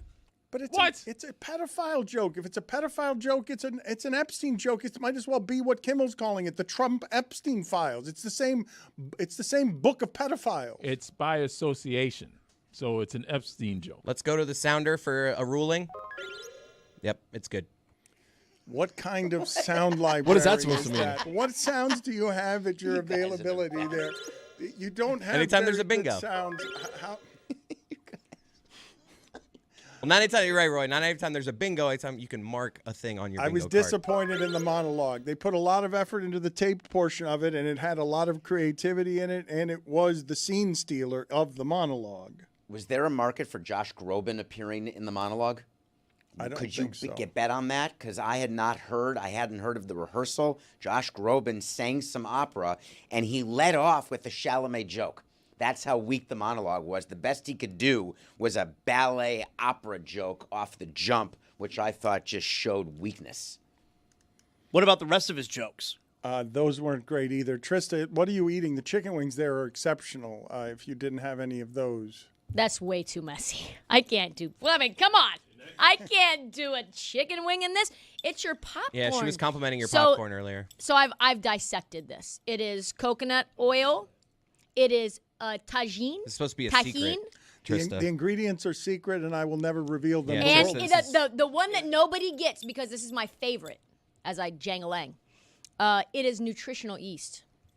Trista, I will not. Trista, I should have warned you. You're not supposed to talk confirm or about not the confirm ingredients. any of the ingredients. But how do you feel about the popcorn? Because you, it's been alleged that that people were complimenting the popcorn only because I'm in charge. You are an unbiased voice. You're here to sell the merits of the popcorn. 10 out of 10. I'll admit, I called it a little overrated earlier today. What? Just because of how everyone gushes over it, I think it's just fine. It's tangy. It's got some I'm afraid depth. to look at Dan. It's got some spice. Listen, it's perfectly flavored. If you were on Top Chef, that popcorn would win. I need a little more. I need a little better balancing with I get one kernel, a lot of seasoning on this one, and then you get one, and it's just like not enough. Well, you on this one. you got to shake the bag correctly though. This is your fault. You're blaming the. I'm blaming. I'm victim blaming. When I'm I poorly blaming seasoned you. chicken. What happened, David? I got David, distracted, and there was just an award given, and I missed it. Okay, and so who is the winner here? Do you have this winner, or is this You don't know them by is look? this one of the big categories? Did they just win Best Animated? K-pop Demon Hunters, Best Animated. You're just doing that based off what they look like? Kind of racist, low-key racist. Whoa. Hey now. Hey, Whoa. hold on. Whoa. I had that in my ear. Okay. Minor penalty, 2 minutes. Accidental racism. Wait, hold on. Let him play. Hold on. That's not me. Yeah. If K-pop Demon Hunter was did K-pop. win, They were right. He's He good. was right. That's a play on. That's a play on. And penalize He me. was doing the category based on just watching who it is that won and their ethnicity. It was accidental racism. That's a play on. They won. That he got it right makes it no less an accidental racism. Agreed. That's like what happened with you in the quiz. You didn't know any of those people. That was not accidental racism. That's me being a great guesser. That's how I got through high school. The and law college. states that truth is an affirmative defense. Not against accidental racism. It is not. Go sit outside for 2 minutes. This is not the law states anything. You saw a couple of people on the screen and you did something there you can't be doing around here. It's reckless and sloppy. We're going to have Speedy Claxton around here in a second. Tony, I don't care how mad you are. He got it right. It's not like it was Hamnet or whatever. It doesn't matter whether he got it right or not. He was correcting. Look, It was correct. He's like, oh, there's an Asian lady. He may indeed have an Asian friend. It does not make him any less accidentally racist in this one instance.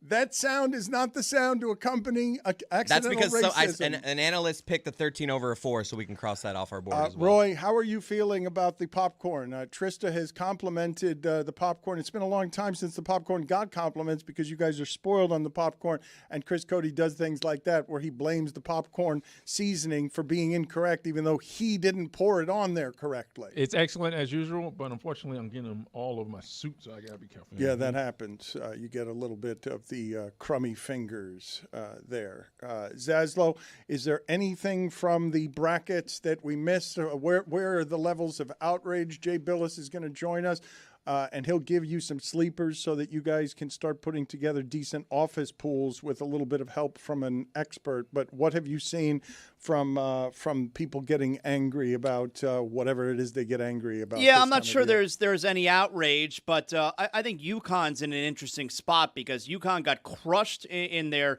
Big East final by St. John's, and I wonder how much that affected their placing because they're a number 2, which we expected, but they're in the Duke bracket in the East region. Duke obviously is the number 1 overall seed, so I wonder if them losing the way they did played a part there. Well, that was a bit surprising, was it not? That St. John's wins at home, but just the game wasn't even close. Right. Like UConn is supposed to be one of the best teams in the country. Hurley and Patino hate each other. Get me the Patino Dracula, please. I want more Patino Dracula with our broadcast. It makes everything better around here. Yeah, I think the thing that really stresses me out, is I sat up here just last week talking about this was a title team. and they've got more live ball turnovers than I've ever seen them have. You got Hurley saying this team hasn't been championship caliber all season. And all I wonder is this mental warfare? Is this reverse psychology? Is this UConn locking back in? Or should we be concerned? Also, I think the Duke 1 seed might actually be overrated. They're a fade. I do think they still will go to the Final Four. But that UConn game isn't a slouch, especially with those 2 injuries. The Duke losses, can you guys walk me through? Because it seems so long ago that Duke ended up losing. They lost to North Carolina in a game they led for 39 minutes and 50 seconds. North Carolina pulled it out of its foot after a double-digit deficit. And it's the only loss I remember them having since I started paying attention to basketball this season. Did they have some early season losses against people that I don't remember? Your Texas Tech, who just lost JT Toppin. They lost 82-81 on a neutral. They lost to UNC. Always that's a tough one, and that one was on the road. And that's it. That's it. So the North Carolina one, they were winning the entire game, and then they lose it at the end because North Carolina made like 5 threes in the last 3 minutes out of nowhere and just ended up erasing a double-digit deficit.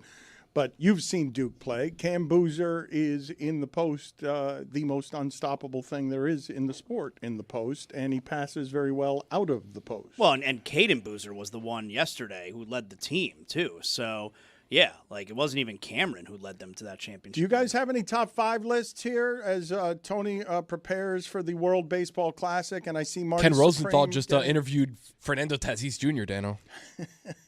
What are the top 5 lists that we have here? I got a good one for you, Dan. You ready for my top 5?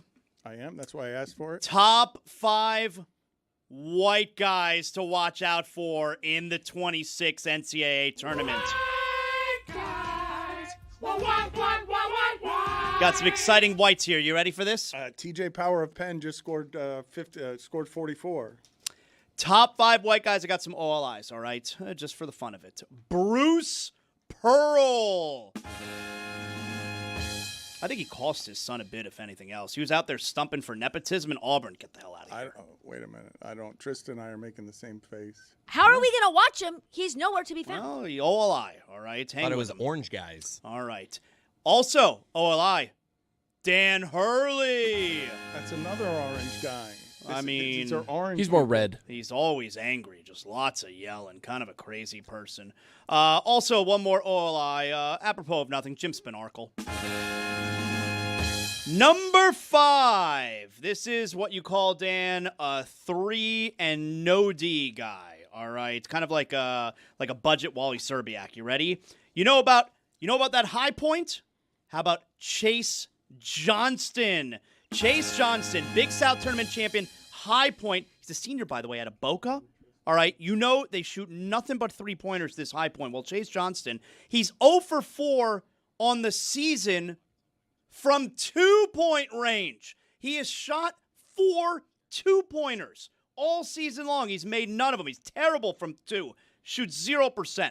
He's 64 for 136 from 3. That's right, all right? And that's for a Panther team that averages the 5th most points per game in the country. Number 4.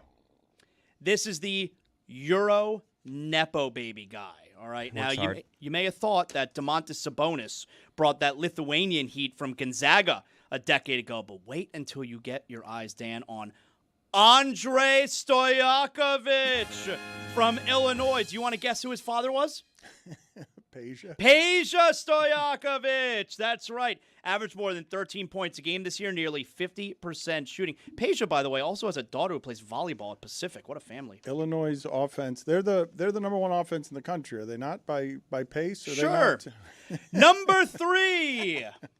The nostalgic former player turned eminently hireable coach guy. Sure. And this year, that is Jerry McNamara. You want to guess where he's the head coach at?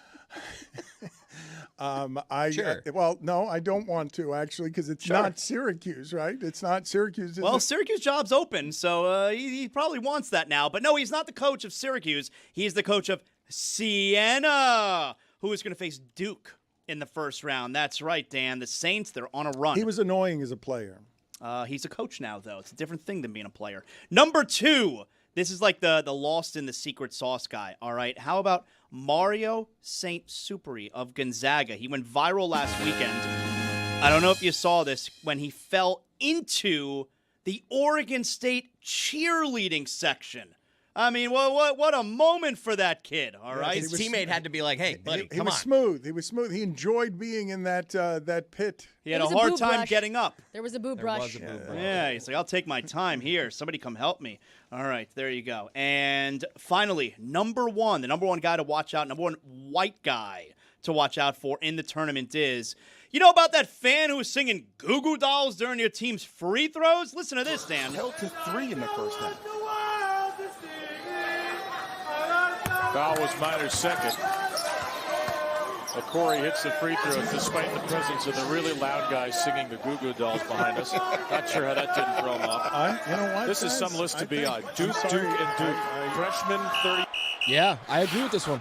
Minor penalty, 2 minutes. Accidental racism. Is that presumptuous? I don't know that person was white. How do you know that person a little was presumptuous. white? How do I'll you know admit. that person? But you can't make Technically, though, like I'll the take it. concept of racism doesn't really apply to white-on-white crime.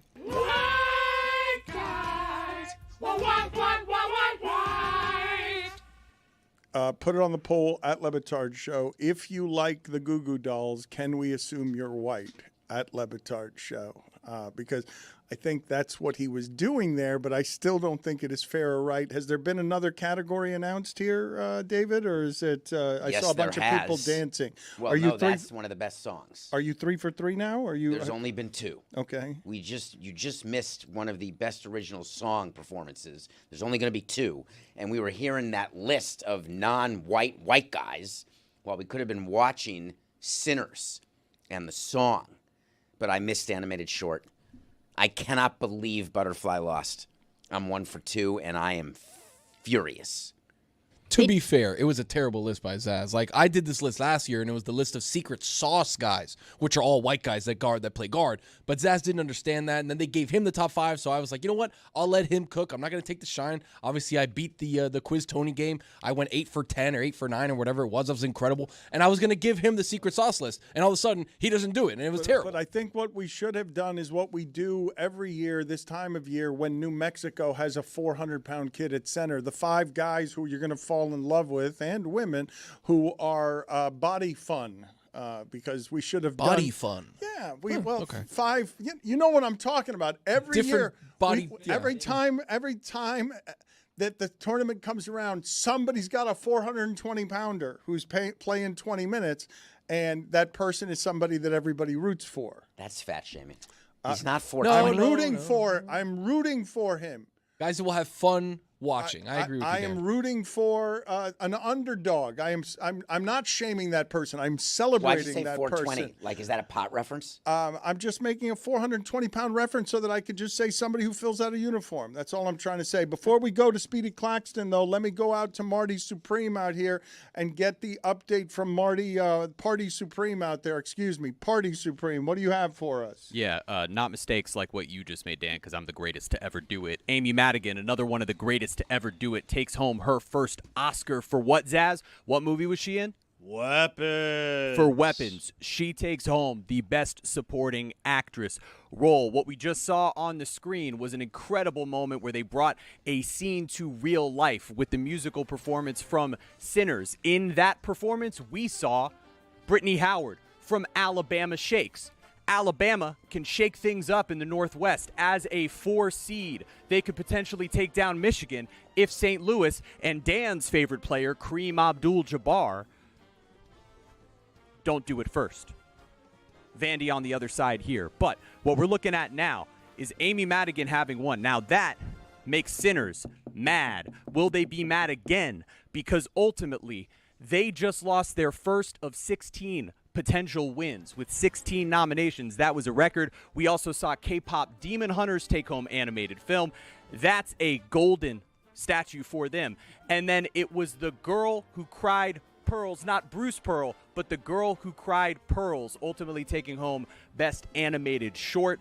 Dan, those are the greatest of the year. All I right, myself fade as Party him Supreme down, are the fade greatest him of down. all Thank you. Speedy Claxton has been waiting. I don't know what he makes of what it is. He must be that he's confused by all that, watching. right? He must hate everything that he's witnessing right here. Man just made the tournament. He's with Hofstra. It's an exciting time I was for him. looking at He's Party listening Supreme. to Party Supreme out there bore everyone with his droning movie references. Look, he's got no time for this. Congratulations, Speedy. It is nice to see you here. Where does this rank for you in terms of achievement? Because adulthood brings perspective. Where does getting Hofstra here to the tournament rank for you in terms of your career achievements, making you feel something that is moving?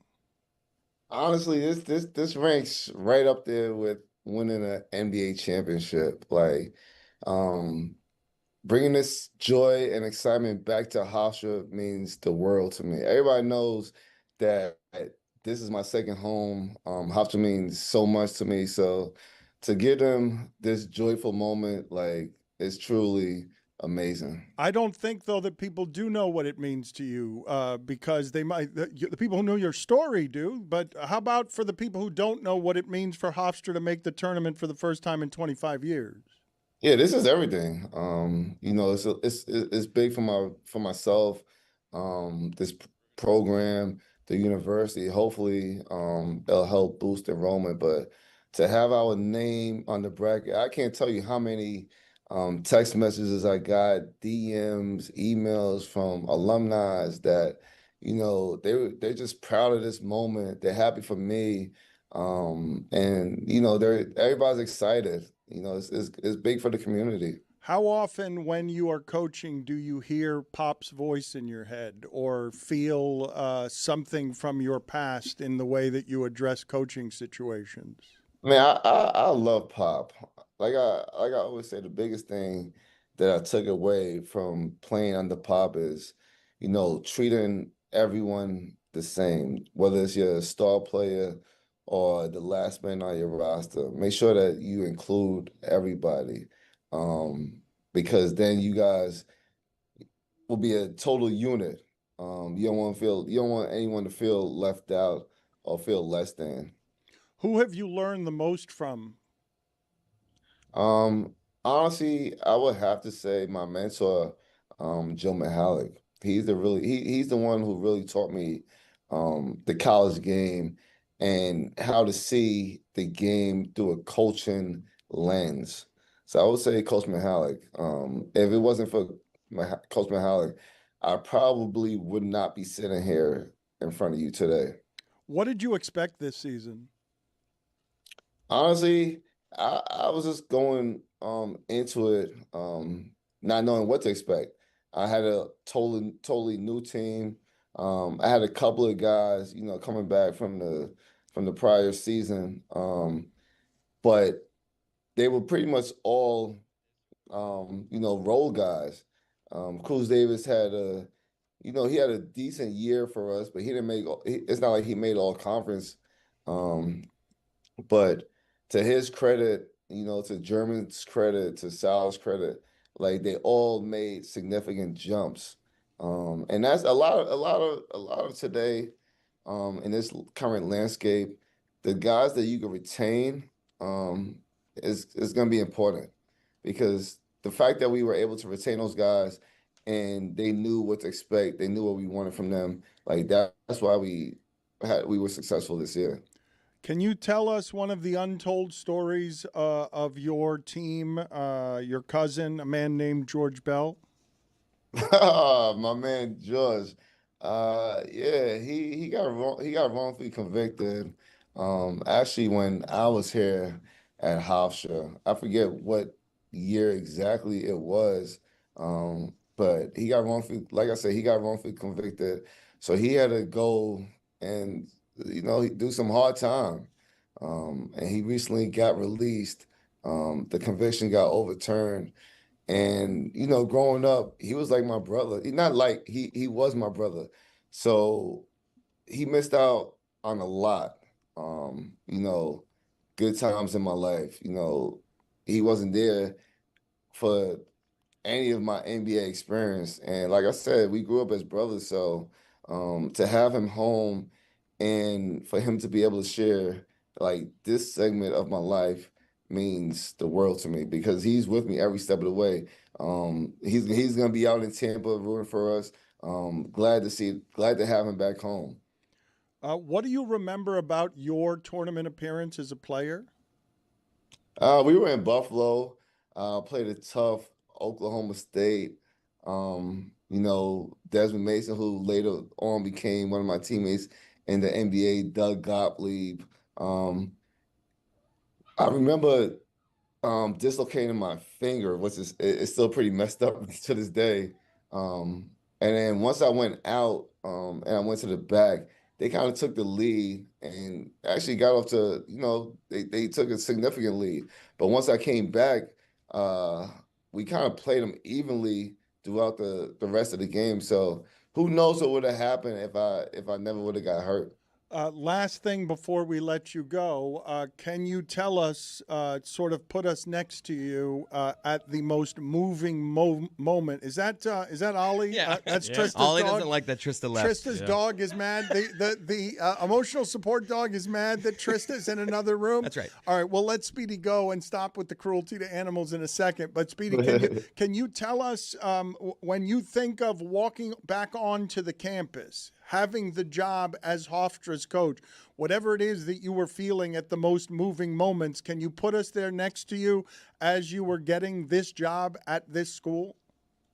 Honestly, it will probably be right before I walked onto the stage when they announced me as the next head coach here at Hofstra. Like, I remember I was walking with my AD, Rick Cole, and then I stopped in my tracks and he kind of kept walking.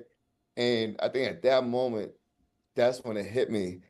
And I kind of just had to take a couple steps back and, I just had to catch myself because that's when it hit me. And I was overwhelmed with, emotion and I was crying and I wasn't ready to go on stage. And then he kind of took a step back, and he actually took a couple steps forward because he didn't know I stopped walking. But then he came back to me and hugged me. And he was like, "Yo, this is your moment." He's like, "Yo, take your time." And Rick and I don't have the normal, employee boss relationship. Like that's my guy, man. I love him to death. They're a 13 seed, Hofstra. Look at Zaslow smiling. Are you haunted by Speedy and those San Antonio? I enjoyed that teams? story. No, Yes. I enjoyed that story very much. He's a 13 seed. He's got Alabama in the first round. Bad news for Alabama. Speedy, thank you, sir. Nice seeing you. All right, take care, fellas. Thanks for having me. Congratulations as well, David. Any Oscar updates here worth mentioning? I wanted to talk Survivor with him. What just happened? So why didn't you just ask something? What happened? You didn't even pause. I didn't You know didn't that even you look. I You didn't even lock eyes. Well, because you were sitting there. Was he, Zaz? Was he or was he not zoned in? I can't do two things at once. Dan found some grief, though. He had to. I didn't he had to know. eat. I did not know. You know what? I don't want to be called the grief eater anymore. I prefer to be upgraded to Harvester of Sorrow. Harvester of Sorrow. Gotcha. Please. Okay. You pounced there a little bit. Song by Metallica. Harvester of Sorrow is what I'd like to be upgraded to. I didn't know you wanted close that. as I'd get to talking about. How did I know Tim Duncan's brother? Because you wouldn't know it because you don't like Survivor. But you were staring up. You were clearly staring. You were watching the Oscars. I did not think I could It's go in my to ear. you. I hear. What is happening in the Oscars? Oh, somebody just We're won. missing. Frankenstein won costume Who design. won? Now this is a brand new award, same presenters, and I have to admit, I don't know who Anne Hathaway's with. I believe this is makeup and hairstyling. Okay. So you saw Frankenstein. Jacob Elordi is cheering, which means Frankenstein must have won makeup, which is what we had. Did you see when Amy Madigan won for Best Supporting Actress? Tiana Taylor was so excited What for are you her. gonna do? She stood up. I We don't had know, I it think on that's mute. cool. We have it on mute. I thought she won based So off did I. her reaction. Yeah. So did I. You have to pretend. She jumped out of her seat. You don't always You don't have see to that. stand up that quickly. That I was- think it's perfectly fine to MF the winner when you lose. I do as a too, nominee. and she was excited instead. Because people were looking. There's a camera. You have to remember, there's a camera in your face. Do you know the director of photography of Survivor is Tim Duncan's brother? How would I have known that? Because all you had to do was pass to me 1 second, one question. I didn't know that you wanted to get in here. Let's go out into the other room where Tristan and Tony are awaiting. And can you give us any updates before we go out there real quick? Can you give us where you are on your predictions? And are you 2 for 3? Are you 3 for 4? Frankenstein has won the most Oscars of any movie so far because they're doing sort of the tech awards, which we have them sweeping.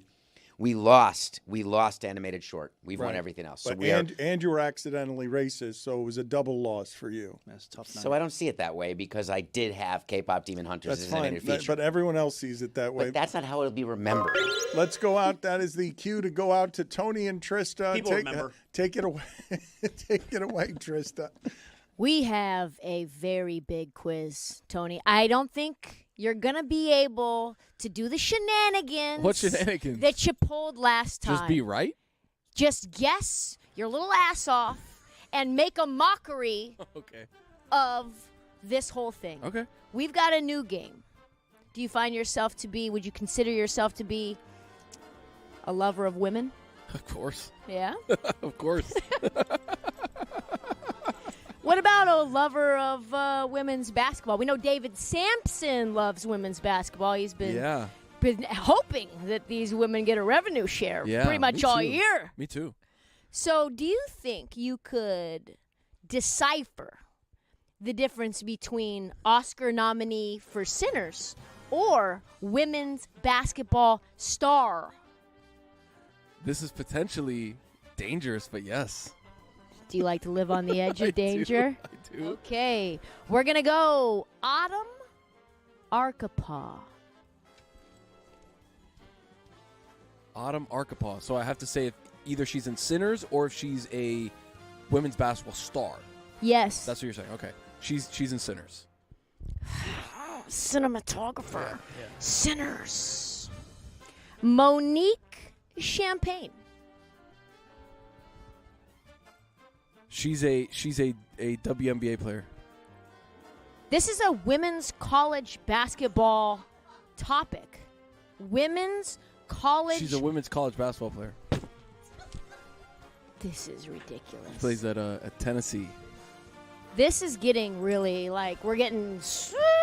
Oh no, she's not. She is a set director for Sinners. What about Michaela Blakes? She is a guard for Vanderbilt. Wow, good one. Yes, it only takes her like scoring a 50-piece for you to know who she is. You just asked me what her name was, and I told you exactly who she was. I didn't try and guess that one. I knew exactly who she was. Okay. Saying I don't love women. That's crazy. Oluchi Akananwa. Oluchi Akananwa. She's in Sinners. She's not in Sinners. She's a turd. How could you not know that? She's an absolute bucket. This is disgusting. I still love women, though.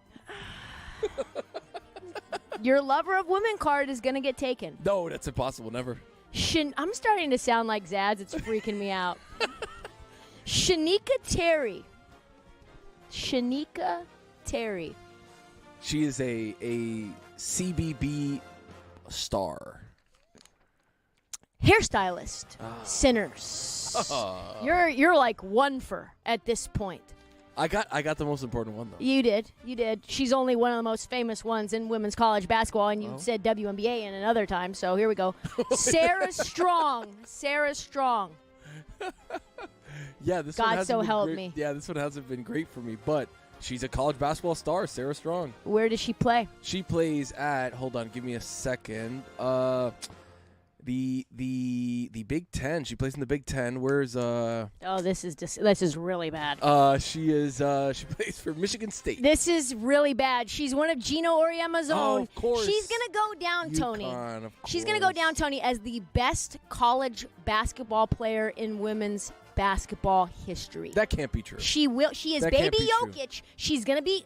They told it's a tease. It's part of my They top told us 5. Caitlin Clark was the best. They told us Angel Reese was the best. No, What they are you never told talking us about? Angel What are Reese you was the talking about? best. She said that she was the best. What happened here? Sev Ohanian. We've got to move on.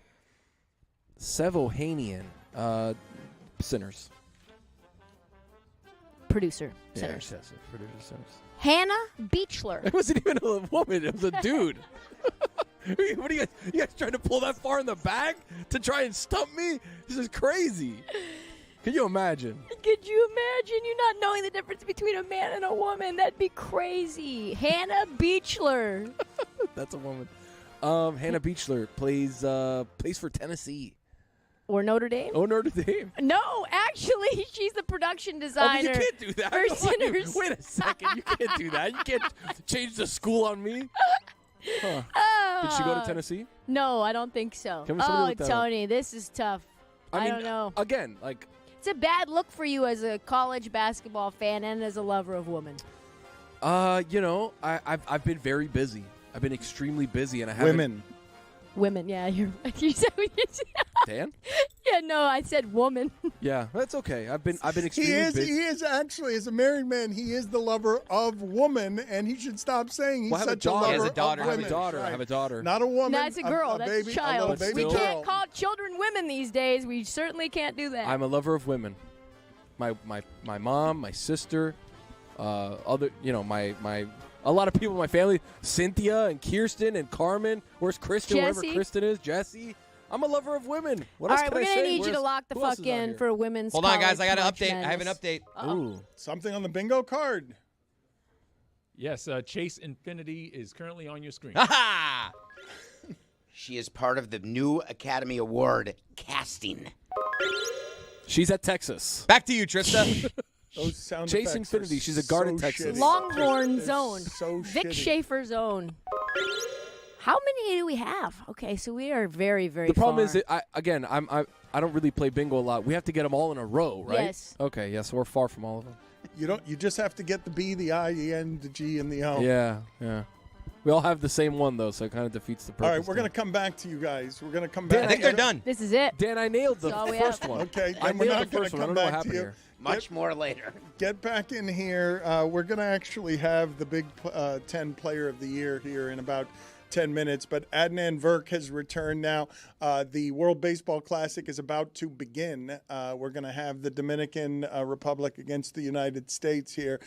Mike Ryan has left because he was having stomach issues. Zaz has left because he's having stomach I issues. think we expect Zaz back, but he told me during that game, he's like, I'll be back. And he had that look in his eye. He had the look. Look, he penguin walked out of here. He was We all sweating. saw him penguin walk out of here. The most serious he's ever Yes, called he gave me a serious He did. here. Look, I've got to go. He was asking. I think this is officially Zaz's first poop in the building. Like, I think he's probably done that at home. I think he's probably He was like, where's somebody that good who's- bathroom you guys always talk about? Who's careful about where he poops. I don't know if you guys can catch him coming out of the bathroom with a camera, but I would enjoy if we could just sort of catch him in the shame of he was penguin walking out of here trying to hide that he's got to go to the bathroom. Adnan, what's happened so far on the Oscars that's surprised you or made you indignant? Well, I think it's not indignant, actually, maybe thrilled, Dan. I thought Conan O'Brien's monologue was fantastic. He had a well-timed joke right out of the gate about AI. He had a good joke about Ted Sarandos and Netflix, the fact that people don't go to the theaters anymore, the fact that Sean Penn had an erection at gunpoint, and that Paul Thomas Anderson was inspired to put that in the movie. And his best joke was that no British actors nominated in the major categories, but he said the British people are all thinking, at least we arrest our pedophiles. Conan coming out very strong. As far as the speeches, Amy Madigan, who David and I both corrected winning for Best Supporting Actress for Weapons. I love the fact in her speech she just mentioned Ed. Didn't have to say Ed Harris. We all know Ed Harris. Cut to a great shot of Ed, gives her the blowing of the kiss. That was great. And how about the win? The one that me and David have wrong so far, The Girl Who Cried Pearls, a great film out of Canada. They said, shout out to Montreal, shout out to Canada. I was thrilled to be wrong that they actually won. Great win in live action, live animated short. I thought Conan. Conan. Do you believe Adnan when he said he was thrilled to be wrong? No. First of all, he hates being wrong. Secondly, I love that you shamed him into getting out of bed, getting dressed, and putting on chapstick again. Third of all, I got to tell you, the monologue was 3 shades of mediocre. Starting with AI, boring. We've been there. We've seen it. The old Netflix, they don't do theaters. You'd rather be home alone.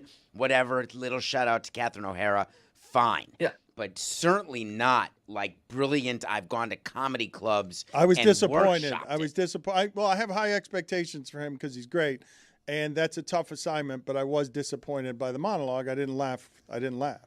That's Okay, two other good moments from Conan then. How about the Timothée Chalamet bum drum?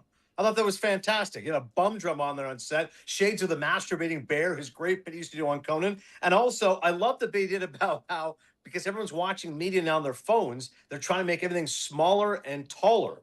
So The Godfather 2 would be Oddfar 1-1. And they had a great shot of Scorsese, because at the end, tell him Marty sent you. That was great. It's a joke that's 8 years old. I just wanted No, more. Taller Spar was funny. How It was did a you good guys laugh. get one wrong? Why and how? I felt I mean, Butterfly was going to win. Je suis très heureux. I'm very happy that we got Montreal an Academy Award. Right, Adnan? I mean, listen, that would be my second Samson. choice. I like it.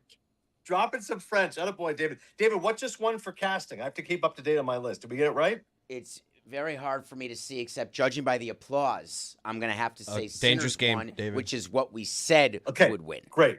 Okay, great. So we're rock and roll right now. Me and David Sampson are 6 of 7 thus far. You Looking and good. David Sampson are the opposite of rock and roll.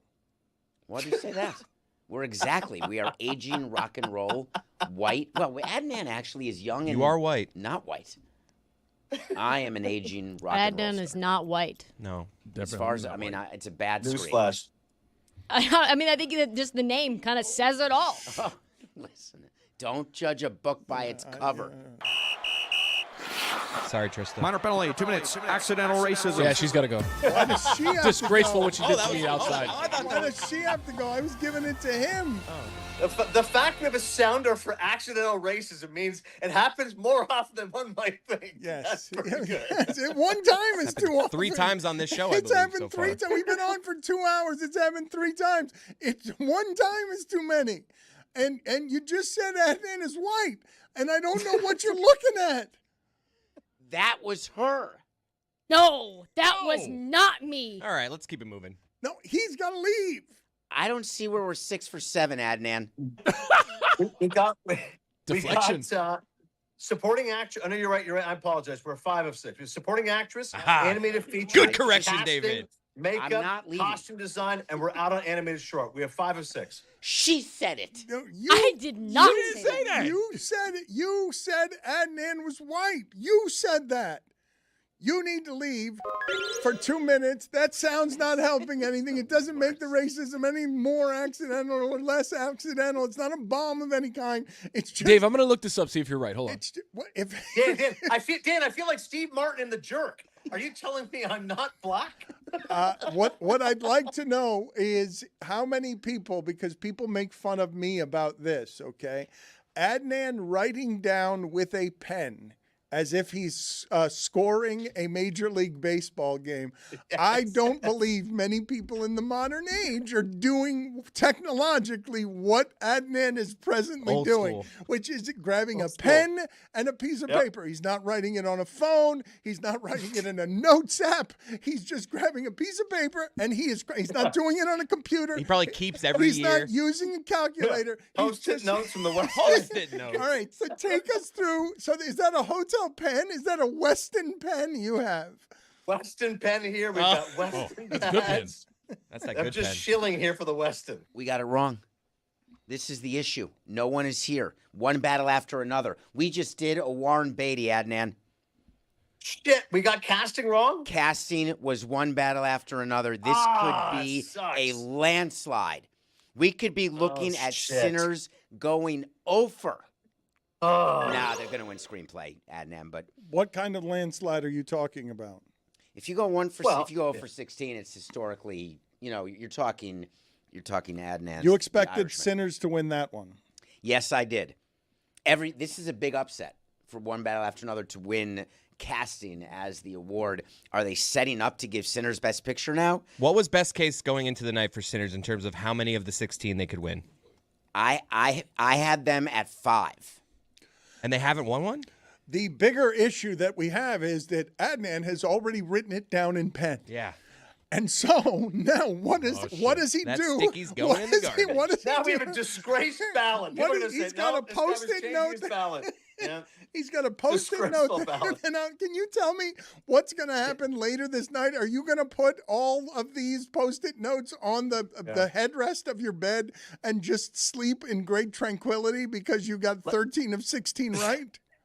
like a serial killer did. I'm going to just array it around my room and just focus and reflect on the night, where things went right, where things went wrong. That's what I'm doing with all these Post-it notes. But I have extra ballots as well, so I'll recorrect this. And by the way, I might ask you to call down and get some whiteout. How about that for an old school theory? Whiteout to correct your mistakes in pen. I didn't mark it, Adnan, because we didn't have it official. And Dan, there's 24 categories. Okay, my bad. Trista, can you please tell me whether you know what whiteout is? I'm almost 40. Get out of here. Tony, do you know what whiteout is? How do you think I passed school, man? Like, I had whiteout way back in the day. I used to have the whiteout that wasn't even the liquid whiteout. I had the pen that was whiteout that was like a little tape. The Miami Heat playoff theme? And Dave Tony. Come on, Adnan, talk to me. Whiteout as a white hot? business has to be struggling. Yes, white hot, not white out. White out as a business can't be doing well, which is just had their best year, actually. I always touch it before it dries. Hey, yo. That's crazy. That was my thing back in the day. You do the whiteout, and then it's like, I need to let that dry, but I kind of want to poke And Cody, get a good little sniff of it, too. Huh? Like I'm not saying Yo, Hey, what is that? I'm going to help David out for a second. Fist me, you never know. Hey. No! MF. Okay. Sniffing gasoline versus whiteout. Come on, whiteout's not that bad. It's not a big deal. I have to be honest, okay? Oh, please do. I did not have get a little sniff being that sensual. Like that's sexually suggestive. Mm-hmm. I no. You didn't? No, Usually listen, I'm at a bakery. I'm just listening to Adnan Virk. Okay, my mind is not there. I'm thinking baseball. I'm thinking hockey. I'm thinking. Dan, tennis. are you not familiar with his work? I'm thinking Canada. And when he said, get a little sniff there, you guys reacting with a sensual recoiling of how double entendre that Dan, was. didn't he talk to somebody really important about jerking off a Mike dog? Schur. Mike Schur. Yeah. He was trying to make a big Mike Schur impression hates with Adnan Mike now. Schur, and he told a very long-winded story about masturbating a hound dog. I'd like to move on. Adnan please. didn't do it. It was a story about someone else doing it. Thank you very much, Cody. I was citing a book. I thought it was an interesting chapter of a book. I guess people have different interests than I do. I thought it was An notable. unnecessary correction by Chris Cody. Mike I Schur wanted didn't- left unsaid for the audience who might not have had any context.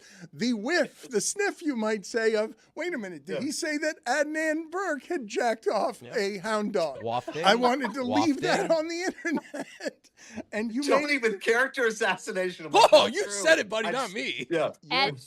Adnan, would you consider yourself to be sensual? I mean, Trish, in the right moment, yeah. I mean, I'm a lover, not a fighter, but I don't think I'm strong in either category, for being honest. Put that in the club.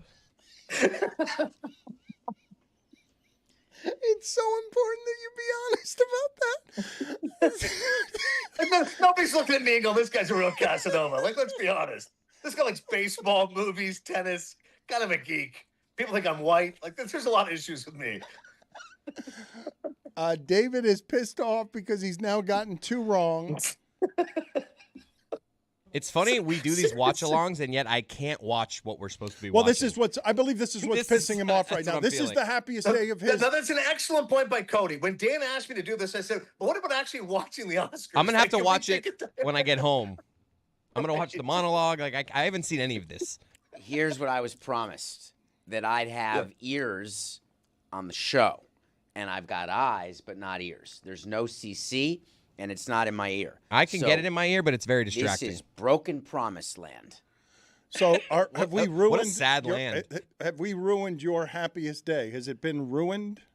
Well, you've penalized me for doing things that I haven't done. Well, we're almost done, so that's a good Hey, thing. David, hey, this is a big category. Live action short. Okay, I don't mean, need this you is telling me now what to press while we're in the This is middle the- of talking.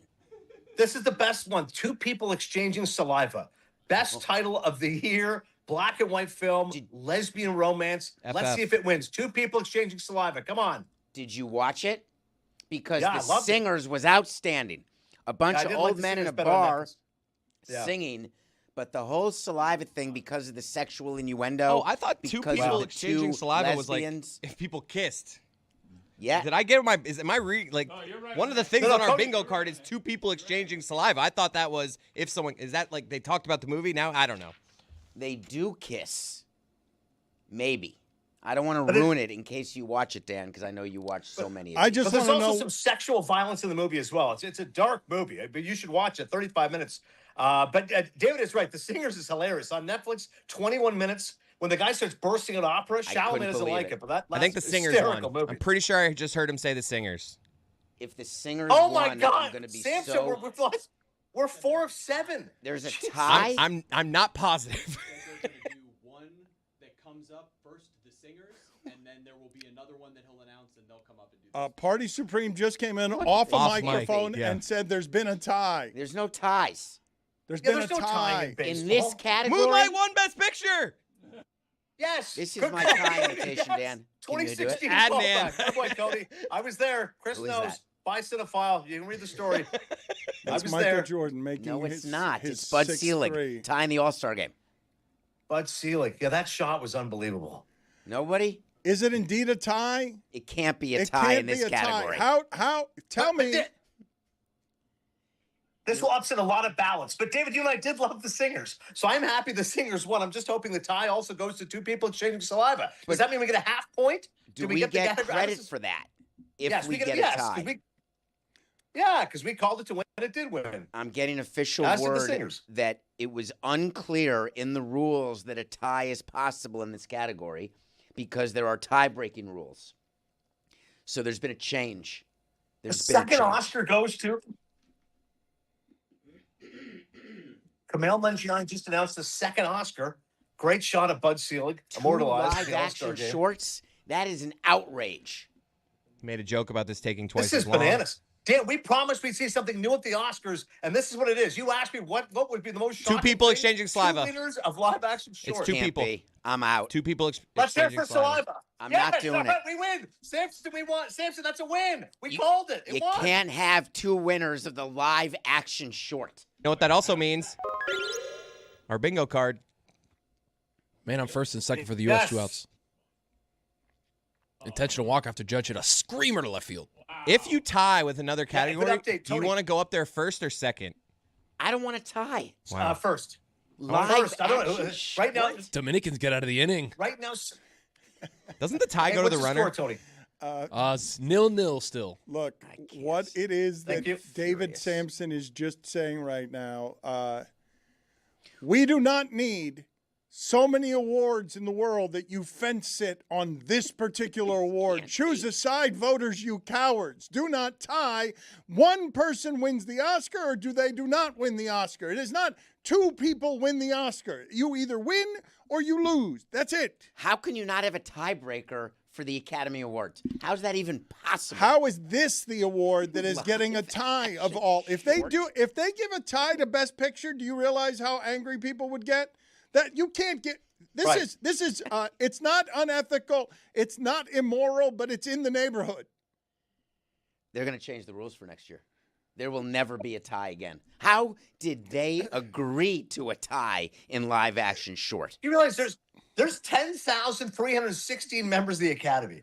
This is unbelievable that this was a tie. Like I don't think you realize this is a historic moment we're all enjoying. You're together saying they on got Select Your Sunday. are you saying, I can't do the math quickly off the top of my head, but are you saying that they're 5,184 people? Yes. So you're saying they both voted. So 5,158 voted one way and 5,158 voted another. That's what Adnan is saying. What? That's what Adnan is saying. He knows better. No, because some people voted for Butcher Stain. Some people voted for A Friend of Dorothy. Some people voted for Jane Austen's period drama. Also great title, very funny movie. Cody, you're going to see this movie. It's about a woman who gets her period, and everyone's like, oh my God, what's going on? I'm like, Why "Look, am it's I set like, during you're like, Jane Austen You're and Victoria kidding. Mary." I thought I give off a you- period that's a humor? joke. He couldn't say it to Krista. He could No, come on. not. You'd Of penalize. all your friends, I'm like, who would like a period? Chris. You were just the first person he sees. There's Cody, no Jane way he was Austen's going period back row drama, with that. 17 minutes. All right, I'm You in. have to watch this tonight. Jane Austen's period drama. It's great. It's really funny. Presented by Cotex. Wow, Right. that She's is got her a- period. Everyone's like, oh my God, what's going on? That's amazing.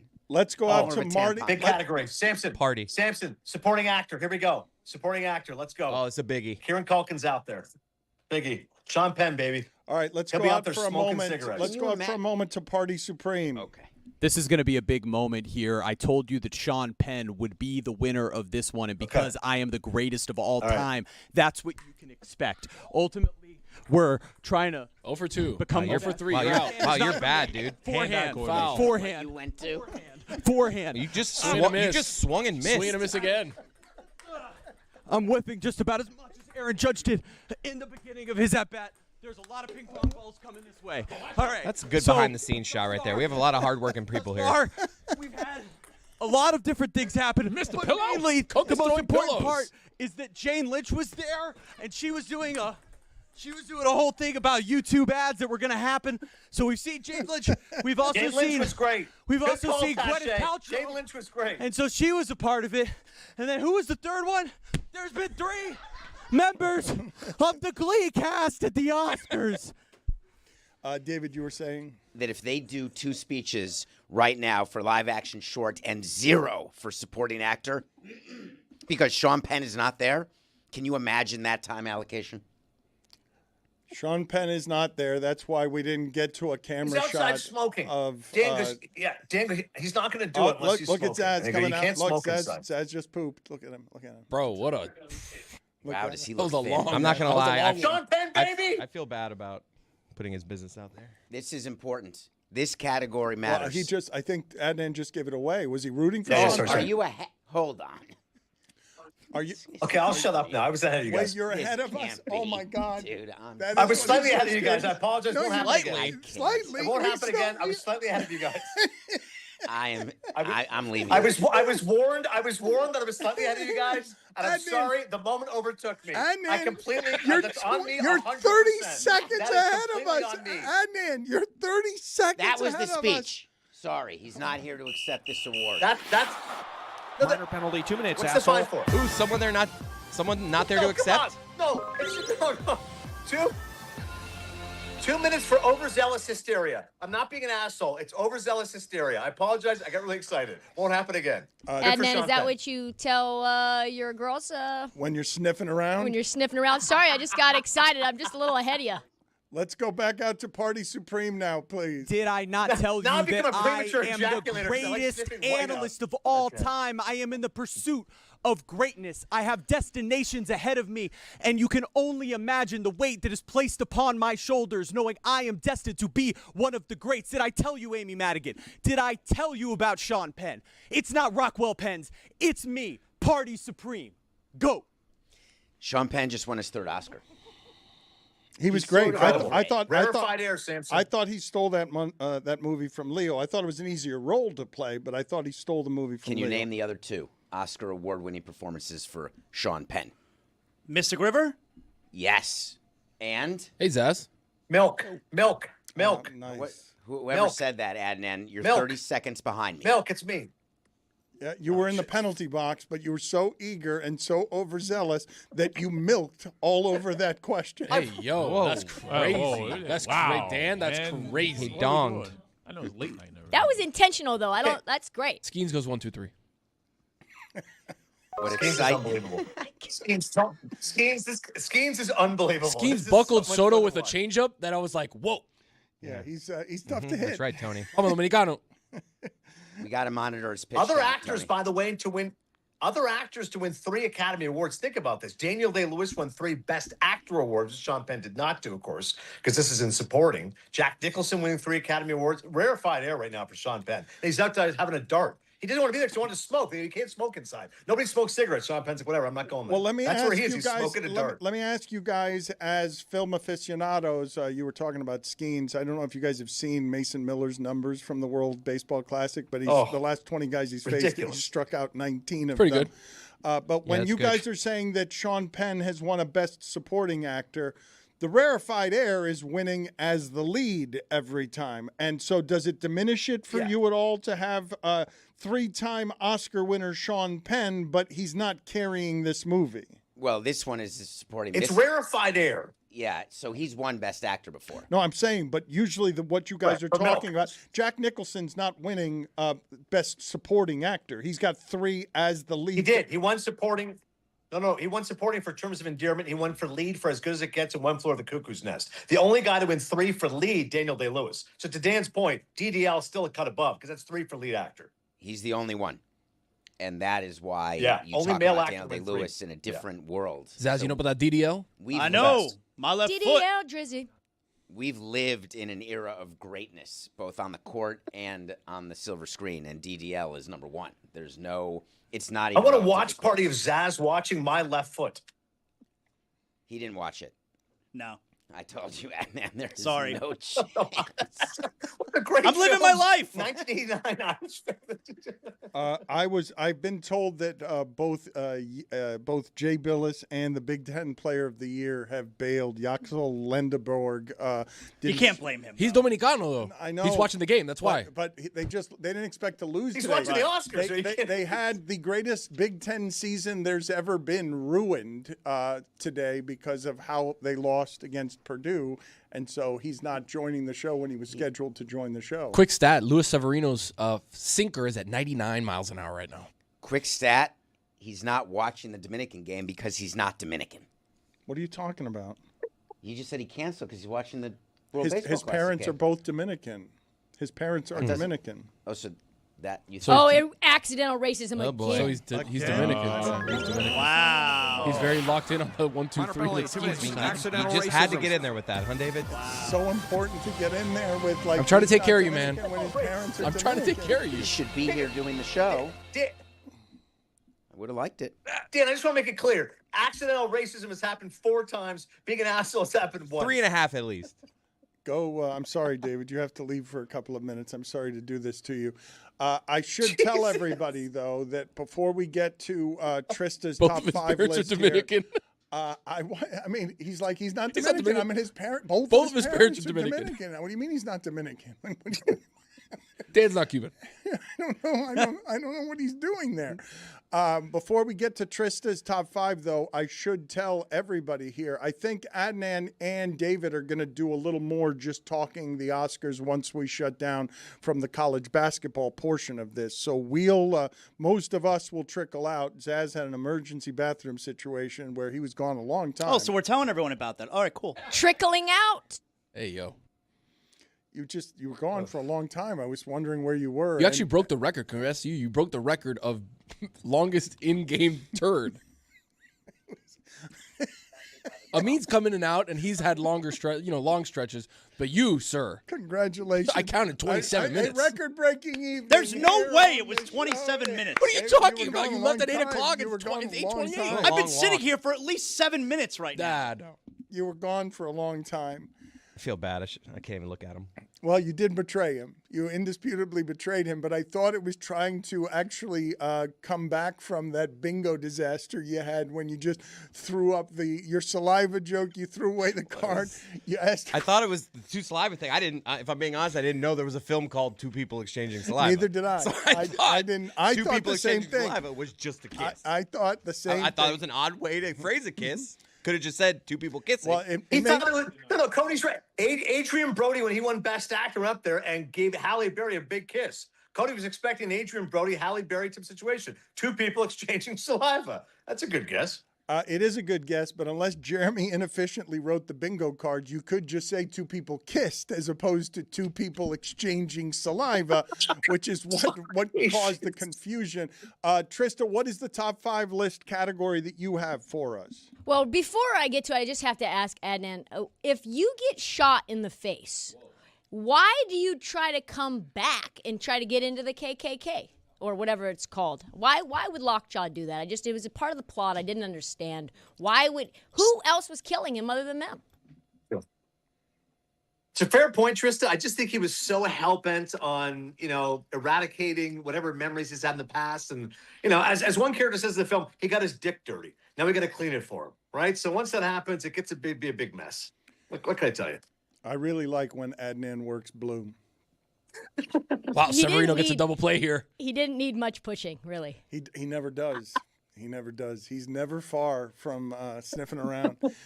Top 5, what, Trista, are you doing? Okay, well, I don't Dan know. once, hang on, Trista. I just have to make this clear. Dan once committed character assassination on me. He said, for a guy who's such a seasoned, practiced, Emmy Award-winning broadcaster, there's always a strong undercurrent of pervert. I can't ever imagine a greater insult than that. Go ahead, Trista. Or accuracy. I kind of like that, though. I don't know if you guys know this, but the women's bracket is happening simultaneously. I love women. I bet you Tony knew. Tony, you knew that? You know about that women's bracket? Absolutely. Severino got out of a tight ending, by the way. So we need to create a list for guys like Tony. Whoa. None of you guys. I'm sure you. I mean, Samson knows that the women's bracket's going on. No bigger lover of women than Samson. Whoa. Do you know how good Robert Downey Jr. looks right now? Well, he's wearing green for Dr. Doom. How about that? He's not fooling around. He's matching the I like it. He's glasses, red. He's red. suit. And he's tight. His face is Ayo. All right. Top 5 reasons to give a shit about the 2026 NCAA women's basketball tournament. That was not my headline. I think that was Tony's because he doesn't give a shit. So he needs to know. Needs to know why he should. What is that editorialization of me? Own up to it. What do you mean I knew who Michaela Blake was? It needed to be said. Blake's. The Heats. I'm Cuban. Number 5. Kim Mulkey. Just in general? This is not good Wait, basketball. I was getting a dumb Anybody sounder. that's a basketball junkie is looking at this like a rec ball. That's what it looks like out here. You take it. That's a hot potato. No, you take it. Defense, help side, non-existent. The crash outs, the fashion. That was her in-game interview against Tennessee where she said rec ball. And it sounded like there was a W in there, but there was not. She is the head coach of LSU. They are one of the funnest teams in the country. I love Kim Mulkey.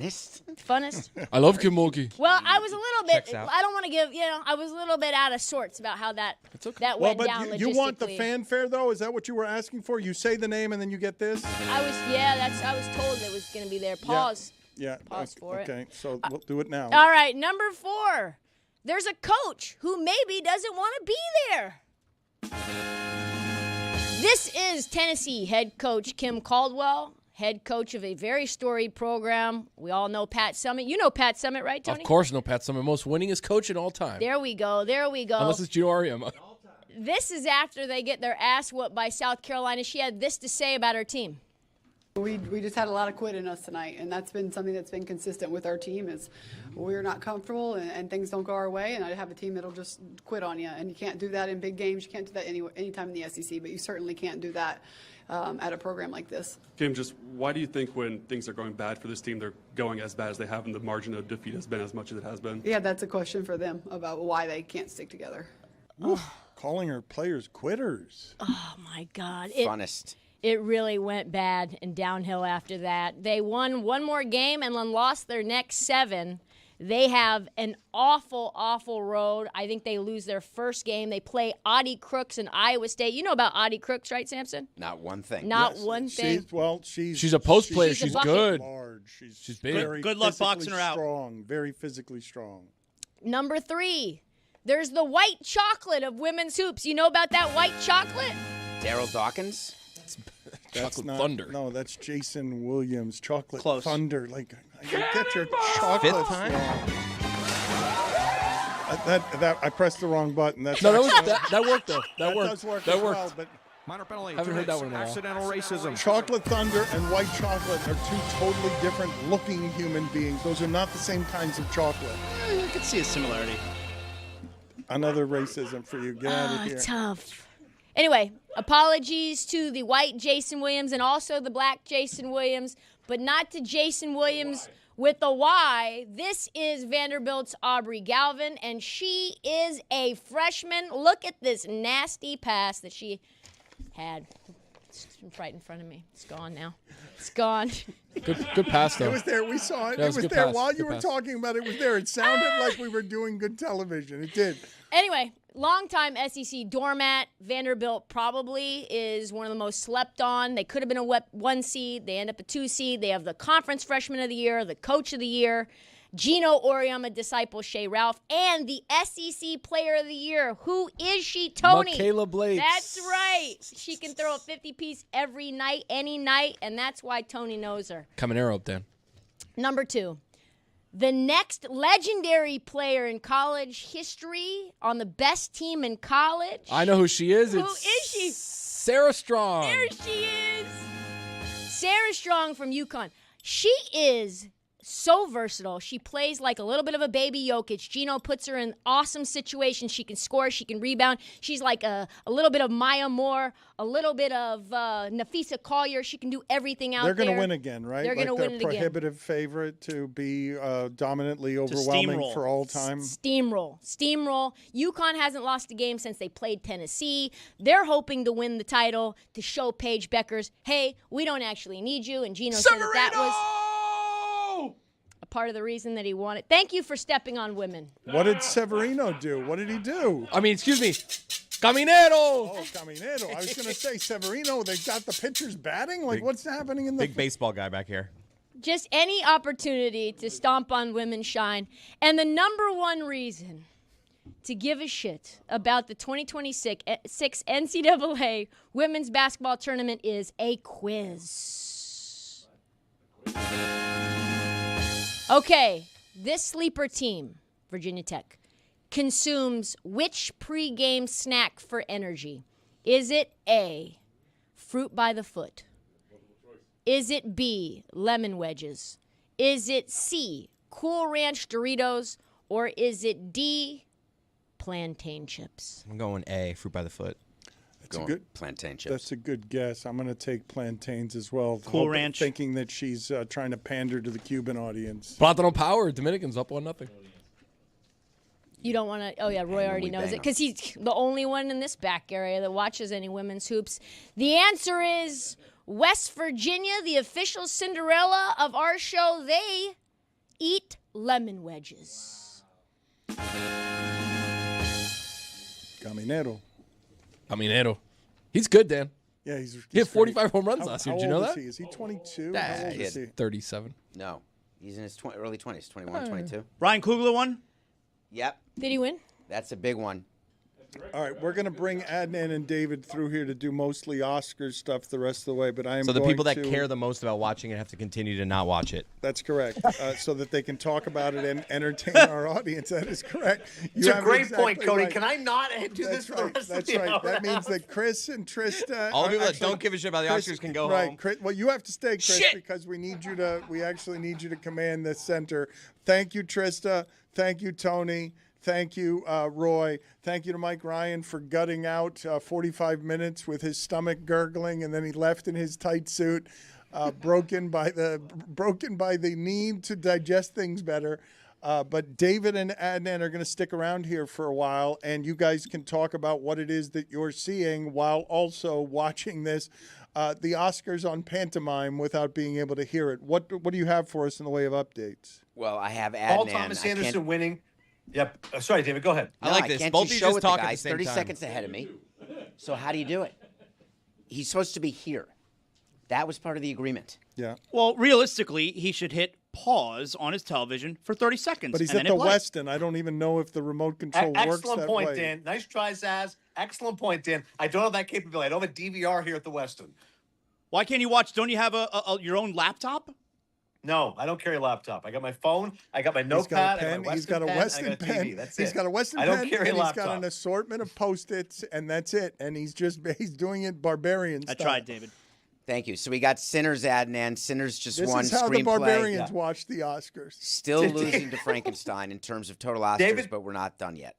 Yeah, David, we're up to 8 out of 10. So big news, adapted screenplay. The great Paul Thomas Anderson's speech was awesome. While Tristan was talking, he did not mention Leonardo DiCaprio in his speech, which I think is a dedicated move by him. He's like, you know what? I'm going to win director anyways, so I'll get him then. His speech, he mainly only mentioned his family. He mentioned, of course, the great Maya Rudolph, his wife. He mentioned his 4 kids by name. And I said, I wrote this movie for my kids. Sorry for the housekeeping mess we've left the world in, but encouragement for the future greats and what you can accomplish. Nice speech by Paul Thomas Anderson. It got a big ovation. And then original screenplay, standing ovation for Ryan Coogler for Sinners. So it continues to be a one battle after another versus Sinners battle. Me and Samson, 8 out of 10 so far. We're doing great.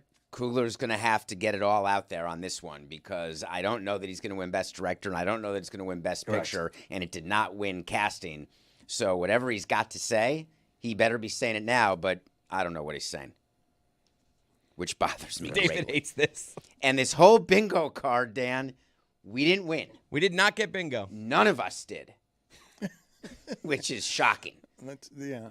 You're supposed to do a bingo card where one of all us for gets one, bingo. one for all. No, the way that our bingo game played, just so that we're clear on this, as our big feature drinking game in the middle of this is no one gets bingo, no one wins. 4 of the boxes got filled. We did bingo all wrong. We played bingo incorrectly. Your shitty sounds aren't fixing anything, okay? You go into the public domain sound, you get the 7 sounds. I actually recorded that. This is Hollywood. This is the biggest night in Hollywood. This is $200 million production budgets. And what do we counter that with? It sounds like a ringtone. Like one of the. Don't forget about ringtones. this, doozy.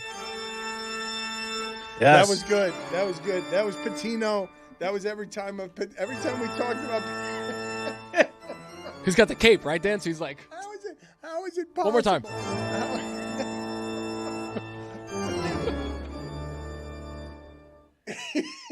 Patino is going to be in the Final Four long after the Earth has been exterminated by climate change. He's going to he cannot be killed.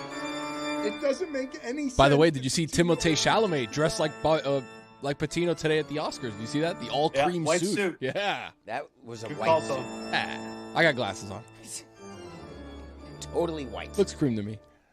You guys are welcome to stay here with Adnan and David. I'm gonna watch the game. Our show is technically else to do. over. This part of your show responsibilities are over.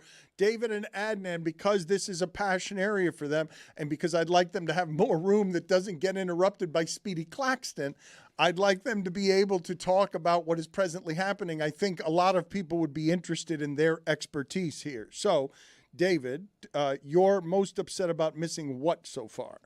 Well, I haven't heard anything that Conan has done, so I have no way to review it because there have been some bits, and you can't review a bit if you don't hear the bit. I saw you just did a bit with Sterling K. Brown. Wait, who What's I that what? about? Yes.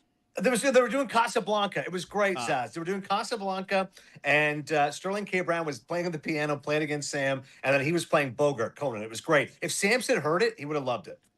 So I'm recording this. Tough break. So I'm going to, after the World Baseball Classic game, after putting the show to bed with Coca, who's here, Dan, because we're recording live tomorrow morning at 7 a.m. Shout out to Coca. Then I'm going to watch the Oscars because this has not counted for me.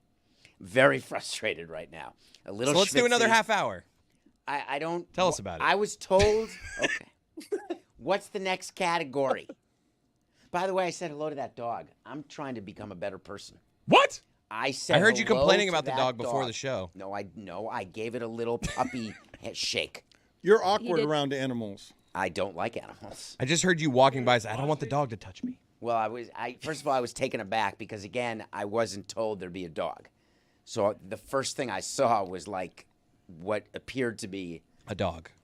So I had flashbacks of other people who brought their Well, dogs. it was a dog in a tuxedo, if we're being totally accurate. But she was holding it, so I couldn't tell.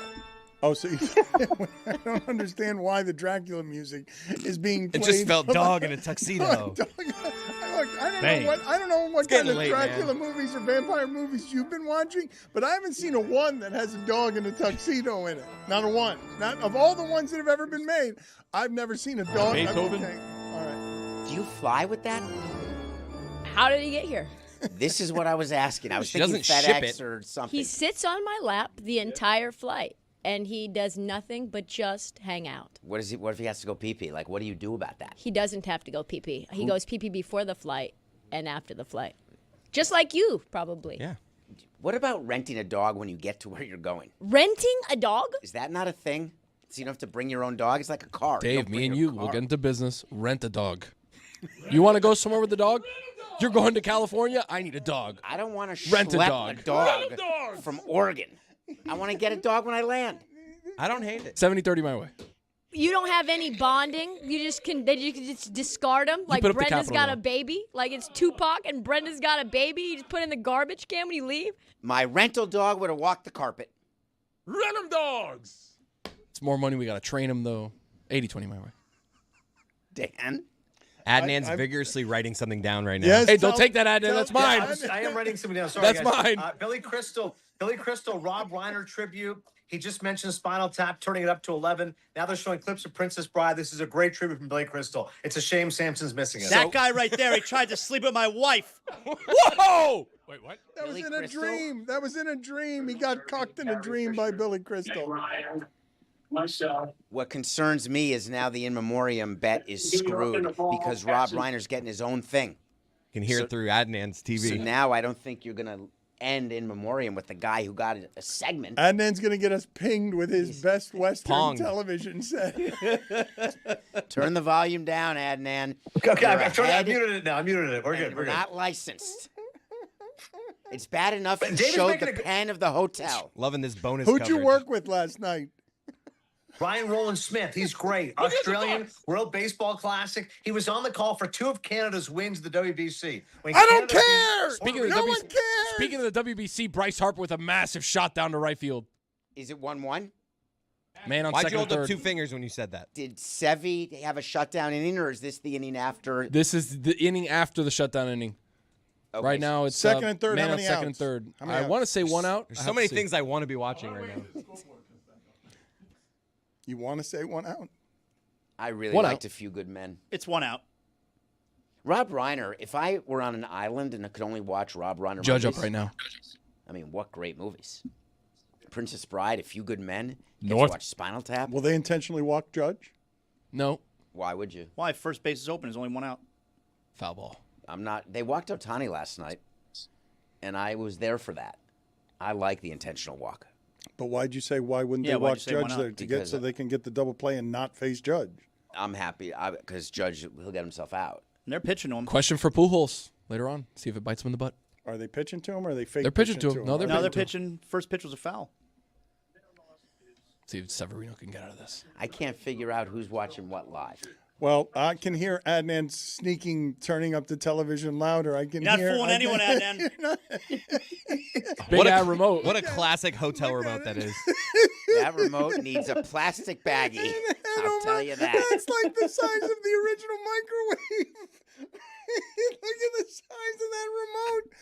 And there is a Unbelievable. pause button on that, just so you know. You could pause it, wait the 30, and then press Yes, play again. you've just betrayed. just revealed. You just revealed that you can't Wow. pause it. FYI. He doesn't want to be Samson 30 just outed me. seconds behind you. Whoa. Samson just completely out of me. Pause your television. That is selfish. That was unbelievable, the lie you told, because you didn't want to be 30 seconds behind when you could have easily, with your giant remote that is big as the original microwave, had just simply paused your television.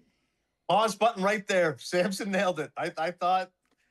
What, you Damn, thought I wouldn't I'll notice pause it. that and the Yeah, pen he absolutely with the name brand facing you the camera? caught Adnan lying, and It's outrageous. Adnan, okay, who would be just caught wrong. by lesser private investigators in a lie, immediately did the one thing he couldn't do to show that he was lying, which is show us the entirety of his remote control. Full count to Judge right now. You guys are missing a big in memoriam thing right now. It can't be that. Well, no, but this is it A ends bunch the of actors show, just right? went out on stage. They're definitely doing a whole thing here. But So it's is just this for, the it's in just memoriam? for Rob Reiner. It's Yes, just- David, it is the in memoriam, and it's a great point by Judge you. strikeout So looking. if Rob Reiner gets this elaborate presentation, They Terrence started Stamp with was him. so great in the Isaiah line, he Whitlock. barely got mentioned. So it's like they started with him and now they're going into it So now. now who's got the That's end? correct. It's happening live, Adnan. Diane Keaton. Who's got the end? Oh, I'm gonna go. Robert Duvall. Robert Redford. Duvall. No, it'll be Redford. It'll be Redford over Duvall. Redford was a bigger actor than Duvall. I think it's Redford over Yeah. Duvall for the closer, and they do Reiner. That's how you don't screw either Redford or Reiner. You do big Reiner to start, and then you end Redford. Gene Hackman. How about Gene Hackman? That is just. Is that in the what a last shitty- year? Yes. Is that in the last year? Yes. Gene Hackman. No, I think Redford, but you Gene got will be in the Keaton, middle. It's Redford. Catherine, What a terrible year. Catherine O'Hara. No, you can't have Catherine O'Hara end it, but man. They, You by the guys way, are right. struck It's gonna out be Redford, Judge. Who but said it's- walk Judge? You did? I did, yeah. Sevy struck him out. It's why you're behind the microphone. Is that the reason? Well, That's the they're reason. so numerous. Sam's being a dick. I didn't realize, well, no, he was a dick to Trista with the funnest. He thought that one was clever. Well, that's not being. When you don't make that many mistakes, you have to jump on one, right, Samson? You had to find one. You happen to be word awesome, mistake. and I Thank love you. being around you. I'm just pointing out for next time, funnest is not a word. It's not. You're right. And for someone who cares about saying words correctly, you got me. It's what we do for a living. Just throwing it out there. That's not necessary. None What? of that is necessary. It doesn't change anything about how she does what she does for a living, that she used funnest. She will never use it again. Ooh, I think I might. Why? No, now that you know. Diane Ladd was so good. The In Memoriam ones just remind me of They all the just people end who on died. Diane Ladd? No. No, it's like No, what they're doing, Cody, is they're going to give That would've each been person upset. their flowers. So Reiner got his love, and then they showed a bunch of dead people. Now Catherine O'Hara is getting her love, then a bunch of dead people. Then someone's going to do Redford, someone's going to do Duvall. There were so many notable dead people. They're giving them each their flowers. How come you're smiling during this Said that very memoriam? chipper. Yeah, and he enjoyed saying dead people There as she well. is. Like, and it's It's like too once he soon. figured out the It's pattern soon. they're doing, Yes. he's like, I got It's- this, guys. I got this. Everyone get out of the Cody's way. onto it. I was just Yeah, happy. no, I I was know. just happy that I figured it out. I wasn't figured it shooting their out. deaths. Has there been a Barbara Streisand sighting? Well said. Because have they done Redford? I'm betting on. Not Redford yet. Barbara Redford's the last coming Diane out Keaton Big right swing now. and a miss by Kyle Schwarber. Schwarber. Oh, gee. Swarbs.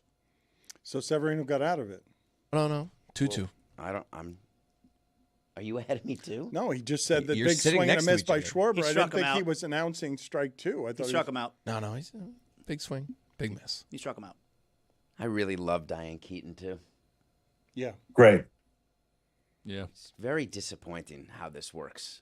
The whole Kay Corleone. that thing is hard People for me to dying? deal with. Wow, Schwarber got caught looking. Sevy gets out of the inning. Man on second and third. Zaslow's ahead of you just said too. Zaslow's ahead of you. His computer's ahead. don't like of any you. of He's watching on the computer? Yeah, he just gave us that Schwarber struck out 15 seconds ago. Okay, but I'm doing my thing here. I know. He ruined your What thing. does Zaslow even I know? I know. He ruined your thing by saying in 15 seconds. Couldn't be 30 seconds ahead like Adnan? You can't pause it? I can't. Pause what? A box score? Can I just stop everything we're doing right now? I'd and love to. sink right back into the idea that Adnan said with a straight face to all of America, I can't stop my television. Dan, good call by you saying that my television doesn't have this technology. And then 30 seconds later, Showed us. he holds up a remote control that is the single epicenter for all smart televisions in the United States. It's got the wiring that could have done anything on that television, thus exposing himself internationally as a liar and forever. Dan, I want to be clear. No, I've tried to press the pause button. It's not working. I swear to you. Is there a pause option? Yes. Is it functioning? It is not. I believe him. Michael Madsen. He had a run. Michael Madsen's great. So this is the longest in memoriam segment I can remember, and it's befitting. David, this will be 20 minutes. We're going well over. But honestly, you and I know the caliber of the people that passed away, it's worthy. Great year for death. You Oh, think it's jeez, bad to be on the Cody. screen as a double, but people really get happy when their family members on here. I think they should make the end of this also a tie. They could. Had this like next Well, to they each have two people on it. Robert Redford, Robert Duvall, same Ladies name. and gentlemen, It's a tie. Robert Redford, both Roberts, Redford and Duvall. And a Hackman. What do you do with Hackman? I'm putting Hackman I love above Gene Duvall, Hackman. but still behind Redford. Duvall. Grant Sorry, I'm 30 seconds ahead of you guys. Hang on. He did I'll it shut up. again. Terrible year. Did he just do that again? He did. Did he just did it again? No, or he he can't like- help Val himself. Kilmer. He said can't Duvall. help himself. Like he has Hey, Tourette's. let me just he say says this, Duvall. Dan. Wait till after Val Kilmer. Let me tell you something. Wait till after Val Kilmer. Who's going to Oh, Duvall. come on, Adnan. Duvall. And then That's- ruined stop it it. again. David, wait who's coming up after Duvall. That's all I'm Oh, gonna don't play say. this You game. already told us it was Gene Hackman. You already told we I'm heard not you. happy, Dan, We with this. heard you. I can't believe first 30 that more you're minutes, You're David. 30 seconds ahead of us. No, but that's Redford, not. Redford, I told you guys. Wait. Damn. So this could be. So you got to do Hackman post Redford. That's right. Hackman post river. Hackman wins. What an upset. That's wild. What if they forget him? Wait a minute. He already told us. Forget Babs Jesus. coming up. Segment Babs over. over. Jesus ass. Come on. There's Babs. Babs! It's Babs! Nailed it. These are like his superheroes. I love her. The NFL news, Dan, it never stops. According to Sherry Bosa, What'd she say? she uploaded an Instagram story last night of both of her sons in 49ers both uniforms. 49ers, Joey yeah. Bosa They to the cleared a bunch- 49ers. They cleared a bunch of cap space for him, yeah. South Florida. Yes. I am so mad at Adnan right now. I cannot tell you the yell at level him of again. I can't tell you the level of gurgling rage that I have for Adnan as the spoiler because he's 30 seconds Just ahead. loves And it. He loves being I ahead. don't believe that the pause on his remote control doesn't work. I don't believe I it. did see him I'm reveling in taunting you, Le Batard. I'm reveling in this. I love the Weston. I love this entire scenario. Stop. I love that I'm going to spoil every award for you. Stop licking your lips.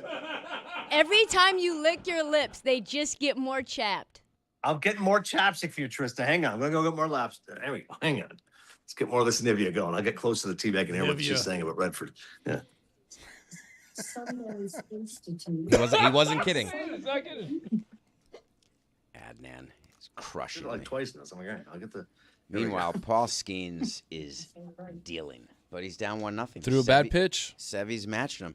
He hung one. That's all Hung it one. takes. That's all it takes for Caminero, especially. He's got a chance to be good. How does O'Neal Cruz not play on this team? I mean, he's got a chance to be good. Is He's he already Dominican? great. Yeah. I thought he was on a different team. Oh, I don't think he got permission.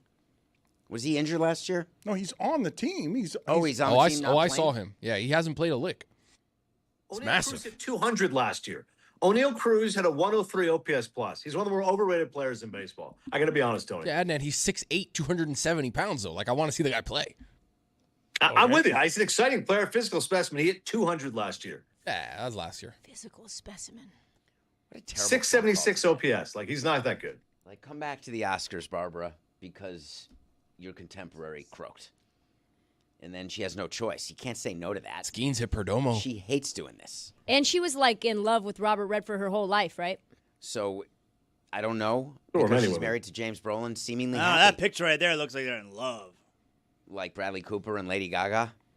No, that does Not in look like love. they're in love, though. That does look like They're actors. In the shallow. I thought that they were doing it, but it turns out they were acting. I bet they did. It's amazing. So have they still not done Hackman, Adnan? I have not seen Gene Hackman pop up yet, David. This is unbelievable. So they're not This is the ending with longest in Redford? memoriam ever. Maybe Zaz is onto something. Maybe they forgot Hackman. They always forget someone. You They don't always forget do. Gene Hackman. I know. I They're get gonna it. I forget know. about Gene Hackman. They don't always forget someone, but I do think do it, They always absolutely do. They always forget people. It's always like, and then oh, people get angry. The families get mad.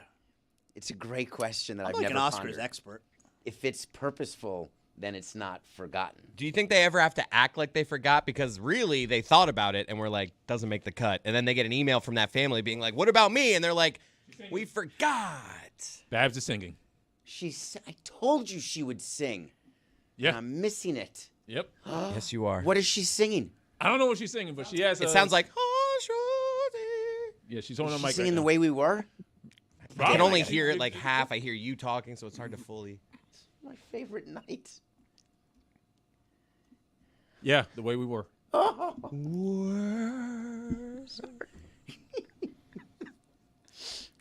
Loves movies. Look at a hypnotized Adnan Berg just staring. What's he doing right now? He's Oh. staring He's at clicking his Babs, phone. and I can't see what he's doing with his belt. Awkwardly or the changed his lower half angle. of his I mean, body, but he geez. did. Well, I don't know what's happening here, but he looked radiant and longing. I'm gonna say those chapped lips had desire on them. I saw it. I saw I was it. right. This is They forgot him. outrageous. They ended with No Redford. They forgot him. We're going to need to No go to the Gene Hackman. videotape. I think Hackman was more than a year ago, guys. It must have been. Dan, I was thinking the same thing. It must have been over a year ago. I don't think Hackman was this Let's year. go to the judges. Give me a death baby. That's not a judge's sound. That's just the same sound you've been playing. That's Yes, February of 25. There you go. So he must have been in it last He year. wasn't Yes. in it last year. I He can was in it remember. last year. Just made it. All right, there you go. Everybody calm down. Well, he didn't. That's not how I describe what happened. Under the wire. He beat the clock. I wouldn't He describe. beat the clock. He was down after a week. Some guys are so big you put in 2 years in a row. Some guys you got to put 2 years in a row. Rest in power.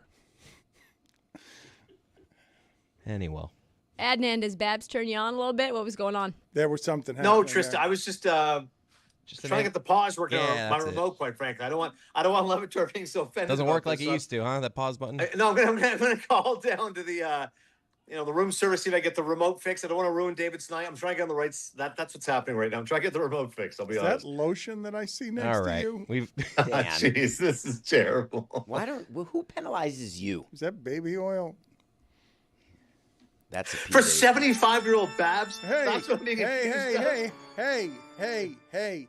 I don't know why it is you were looking at her with that kind of radiant longing, but you were. Well, and age is just a number. You wait a minute.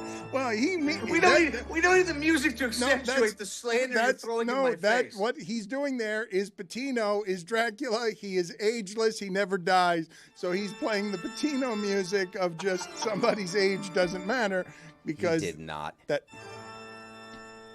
How do you make the third out at third base? Can someone help me?